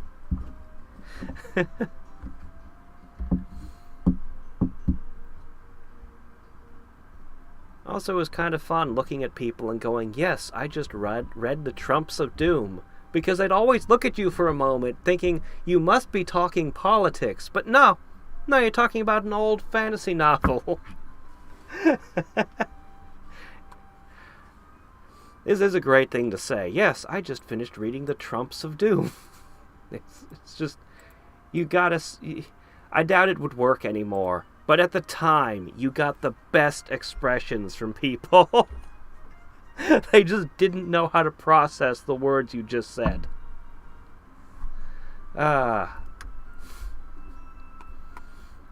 believe that Angband's variants... Angband has a bunch of variants that are based on Amber. The Chronicles of Amber. They also tend to have elements from Master of Magic in them, like Clackons.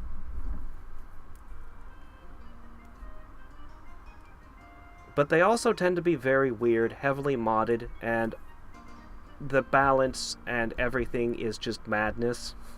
Whereas the original Angband is like, well, it's balanced to kill you, and it definitely will kill you, many times. And then your character is deleted, and you spent months on that character. But yeah, the fan-made stuff is just kind of crazy. I haven't personally played it, but I know people who have. Apparently it gets boring after a while because you become too powerful, which is a tragedy. I'm really hoping that someday somebody makes a really good fork that doesn't just have, like, every single thing that's ever been developed poured into it.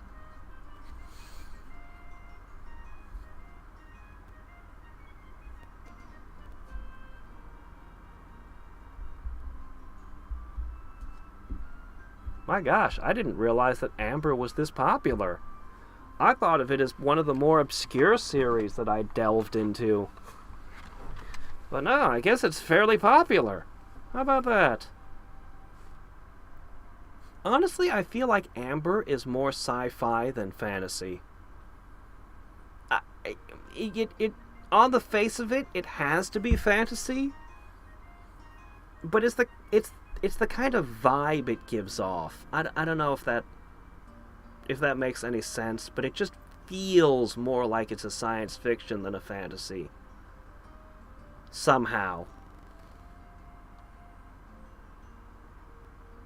At least until you're in a glade with a unicorn. Then you're like, oh yeah, then this is definitely fantasy. You know, this feels like fantasy now. But yeah.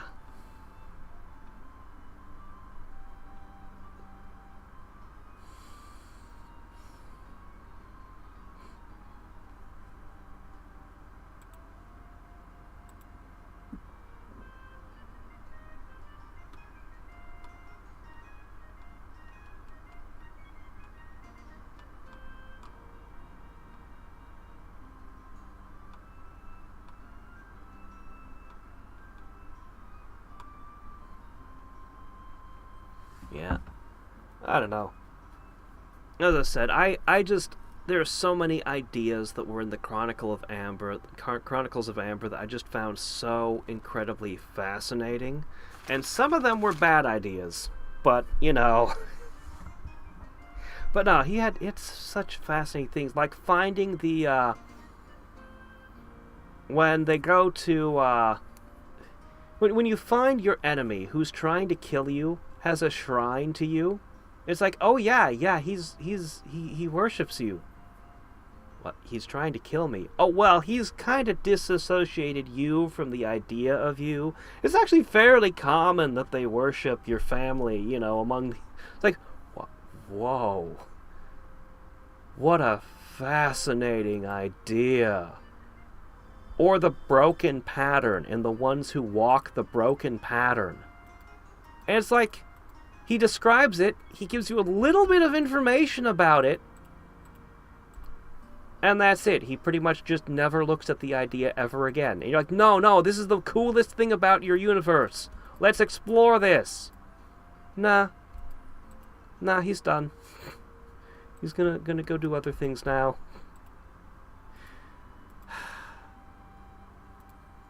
Okay, I think I'm applying you lot to the Northern Army.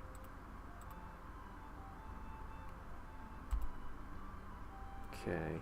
You lot are going that way. This ship is gonna pick you up, so you guys can go that way. Because you're not actually gonna be used in this war.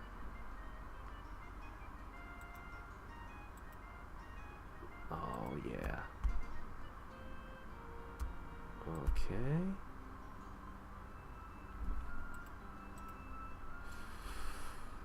Okay, this is the new guards living in that city.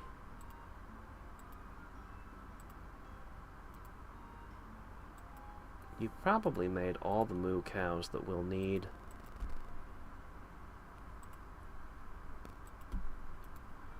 I feel like I should resume the production.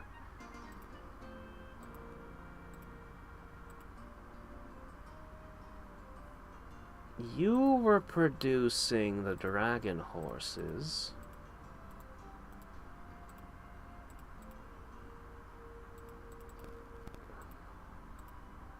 And you were producing the immortals.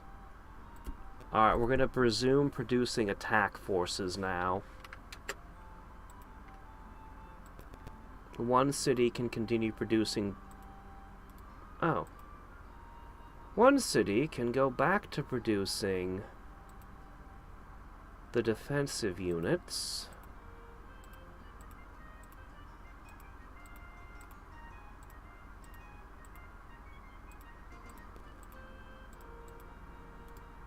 Okay.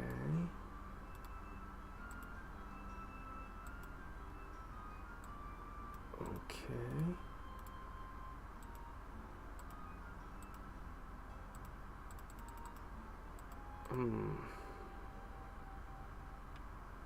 I don't think I need either of those.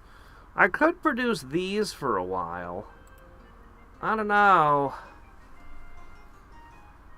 They really don't compare to the Dragon Knights. They're kind of garbage, actually. But they're a unit, and I guess I can produce a bunch of them. So, why not? Yeah, sure. We'll go with it. Alright. I really want to cast Abundance and Stream of Life everywhere. Or not Stream of Life, I mean Prosperity. Let's put Abundance on the cities that produce the most for me. My gosh, with a population this high, and we're still producing 1,000 every other turn, basically? Holy crap. Oh yeah, Abundance really increases our food production as well. Good, we've been needing that desperately for some time now. Wonderful.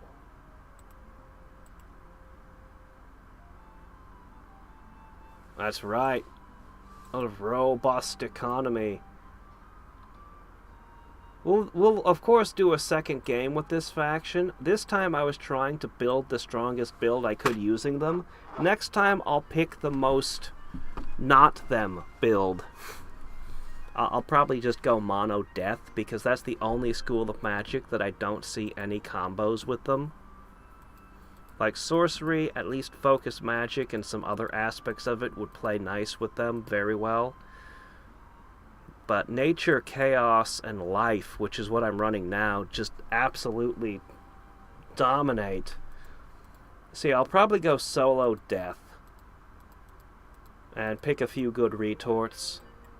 I'll probably go with Artificer Warlord. I want to try their mechanical units specifically, so Artificer, and then yeah, probably go Warlord again. I don't want to just become a summoner or something. I want to actually play them and their units.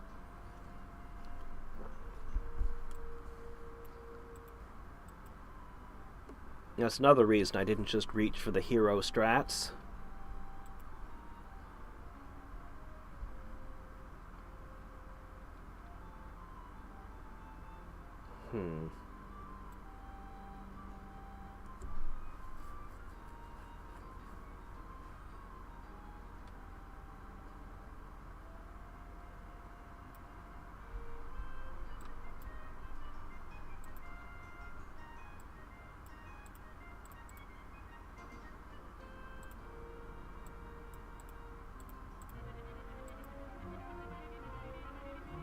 I don't remember what that does.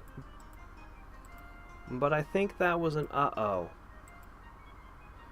I think that was one of the spells I really didn't like. Let's investigate.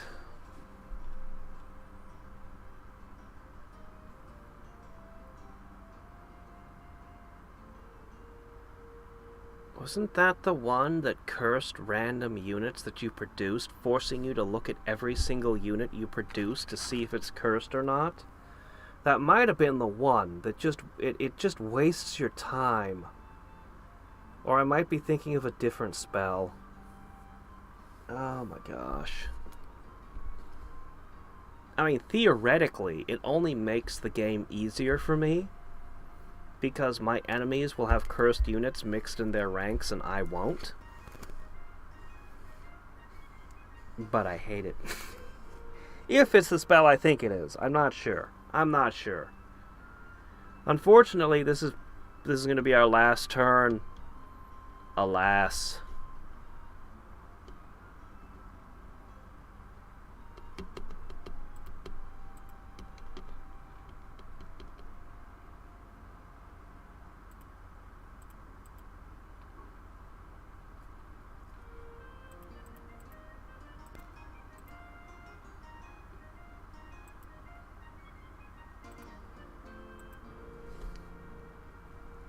Shit. Well, every turn, every unit I produce has to be checked for lice. I mean flat feet. I mean, I'm gonna discharge some of them from the military, grumbling.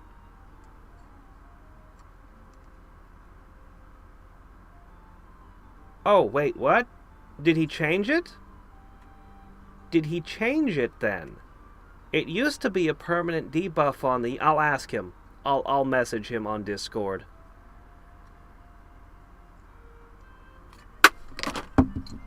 I'll message him on Discord. If that's the case, then basically every battle will just be with misfortune now. It's like, okay. Well, that kind of balances out then. If everything is misfortuned equally, then yeah, it basically doesn't do anything. Except the caster won't be misfortune. So the caster... But you might as well just give the caster units random blessings at that point.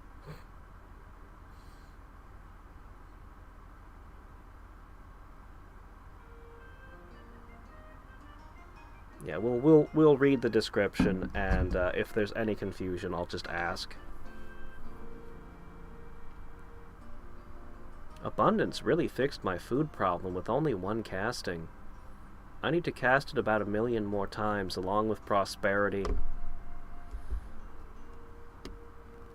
And I'm also going to own the trolls soon.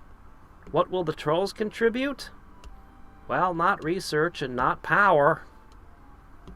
And I don't need their units.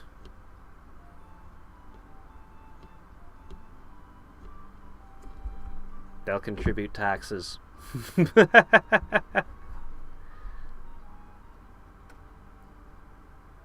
Oh, you've never tried a pure death build?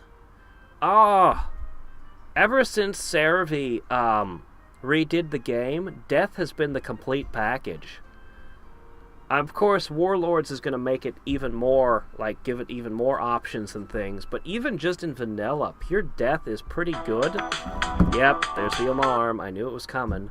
Pure death is pretty good. It goes really well with Conjurer.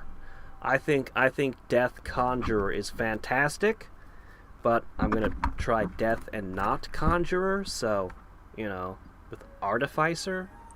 So we'll have to see how that goes. There's a bunch of things in Death that are great you can build around. Oh my gosh. I'm just trying to kill the alarm. Please, phone. There. Oh! Hi! No. No, I don't think so. We will be in harmony, our two empires. Don't worry, I'll make sure of it.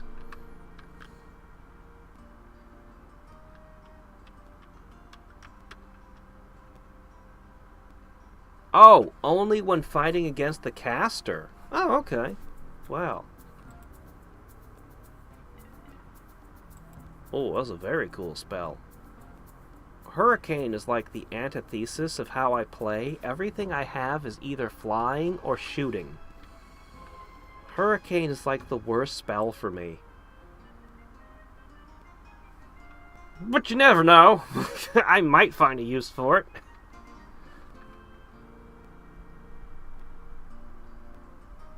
Oh, yeah. Warp Node? You use Warp Node on every node. That's just part of death. That's just part of what you get. Yeah.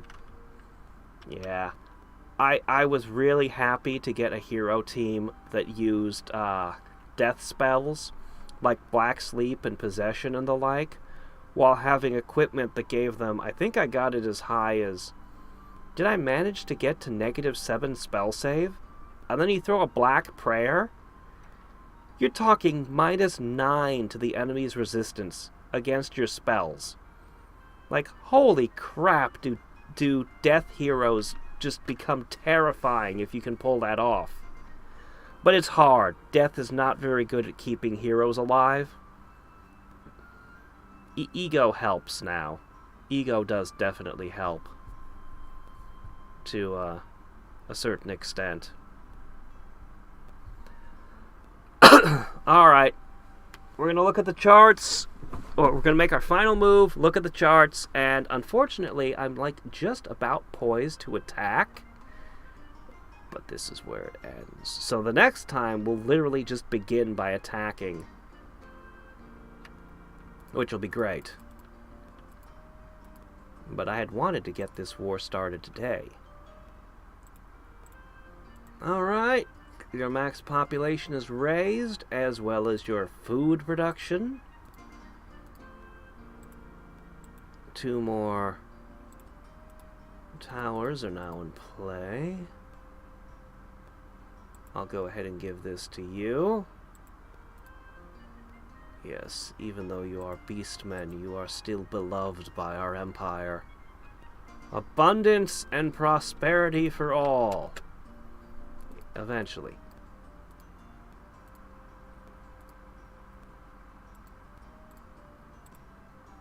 No. I wanted to finish this move. Okay, you're gonna be there next turn. Oh, you are so ready. In position. In position. Positioning.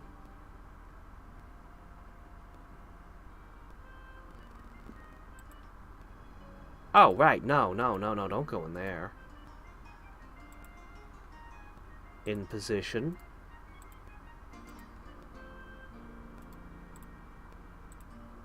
Ready to go.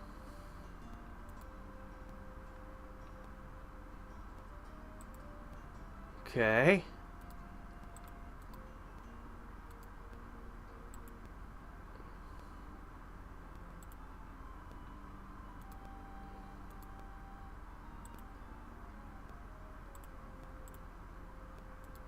Alright. Adamant Gorgonzolas. They also benefit less from adamant than the other two unit types. That petrification gaze is super dubious. Oh my gosh, they're disappearing! There were 8 of them there before! How's your finances? That's actually still pretty good. Okay, never mind. I was gonna try giving you money and stuff. Friending you. Oh well. So, was that it? As far as we know, I'm the strongest person right now. As far as we know. Alright, we're gonna hit here, here, here, and here. We've already got a small brigade flying here, and this city will be taken within a couple of turns. His capital, we'll look at it. But odds are I'm not going to sacrifice my army taking it. I've got a bird somewhere out here. I want to scout out and see if he's got more territory, but we'll probably make peace with him after I take these 6 cities. Even this one is troll. They're all troll. They're all troll. Anyway, our hero stack is going to go strike this volcano and nature node, and we'll meld them and guard them with these ghosts. He does hold a couple of nodes. I could seize those as well. I'm actually getting a good amount of power from nodes. It's worth considering. Unfortunately, we're running out of spells. Unless I manage to get a book, we're looking at kind of the extent of what I get. I did not find Entangle. I did not find Call Lightning. No Colossus. No Gaia's Blessing. That's a big one to not find. Let's hope we find a book.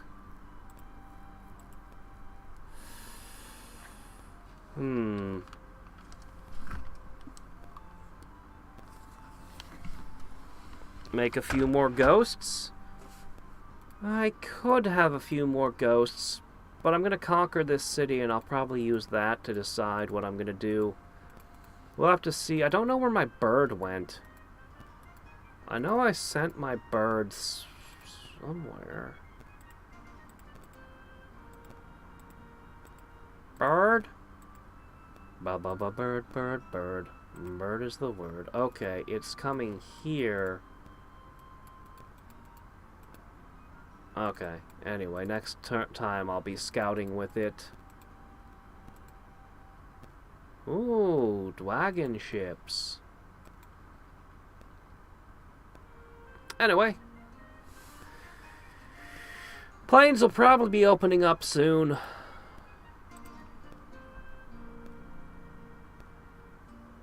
Merlin is honestly the best positioned for me to wipe him out.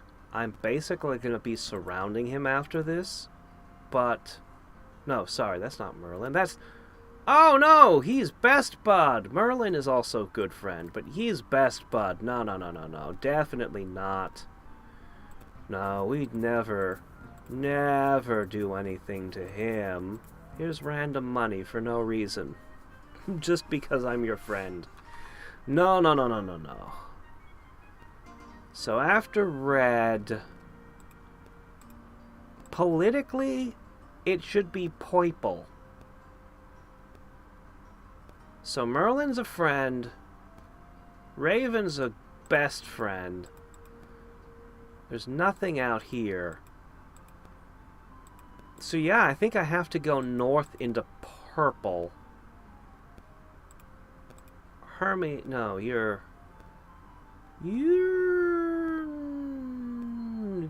unpacked.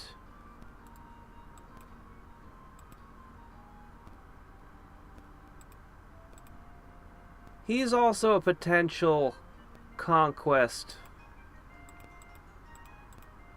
Yeah. Possibility. Probability. Already done. He knows it's coming. I would love to have warlocks and nightmares. Unfortunately... What dark elven wizard? Draconians aren't bad either, but... She's actually running the same faction I am. Now isn't that interesting? We'll have to unify our peoples.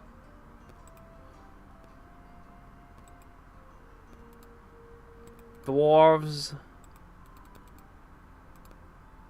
Oh, more trolls. Dwarves and trolls. Hard to say which one's the dominant. I don't see a dark elf anywhere. They're hiding. They're hiding underground. Yep, that's dwarves again.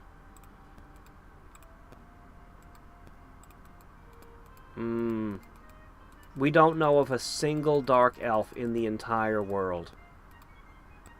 Not one.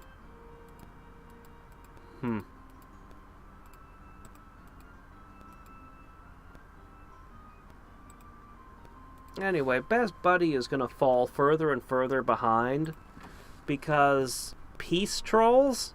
That is not a strategy. Draconians are pretty good, though. I'm your one ally, huh?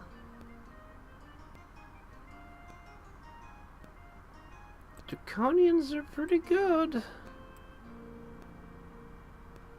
Oh, hi, Neil. Oh, you missed everything. We talked about fantasy novels and anime and other things. I don't even remember anymore. I'm gonna go to bed now.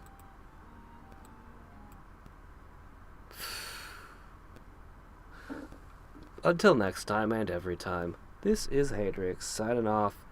Good night. No, the poll hasn't happened yet. That's not happened yet. It'll be its own video, and it'll be up for a while. Actually, it might be a stream. I don't know. But it'll be its own thing. It won't be, like, attached to something else when we do it. I'm finishing up Elemental Craft. I need to do Deep Resonance, which somehow involves lasers and power production. And I want to create a better toaster with Create.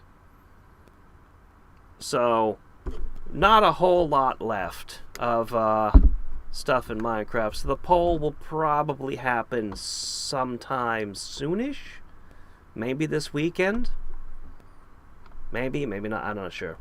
I'm not going to commit to anything right now. I'm going to commit to going to sleep. But I'm hungry. So I'm going to eat something and go to sleep. Until next time and every time, this is Hadriex signing off. Good night, bye.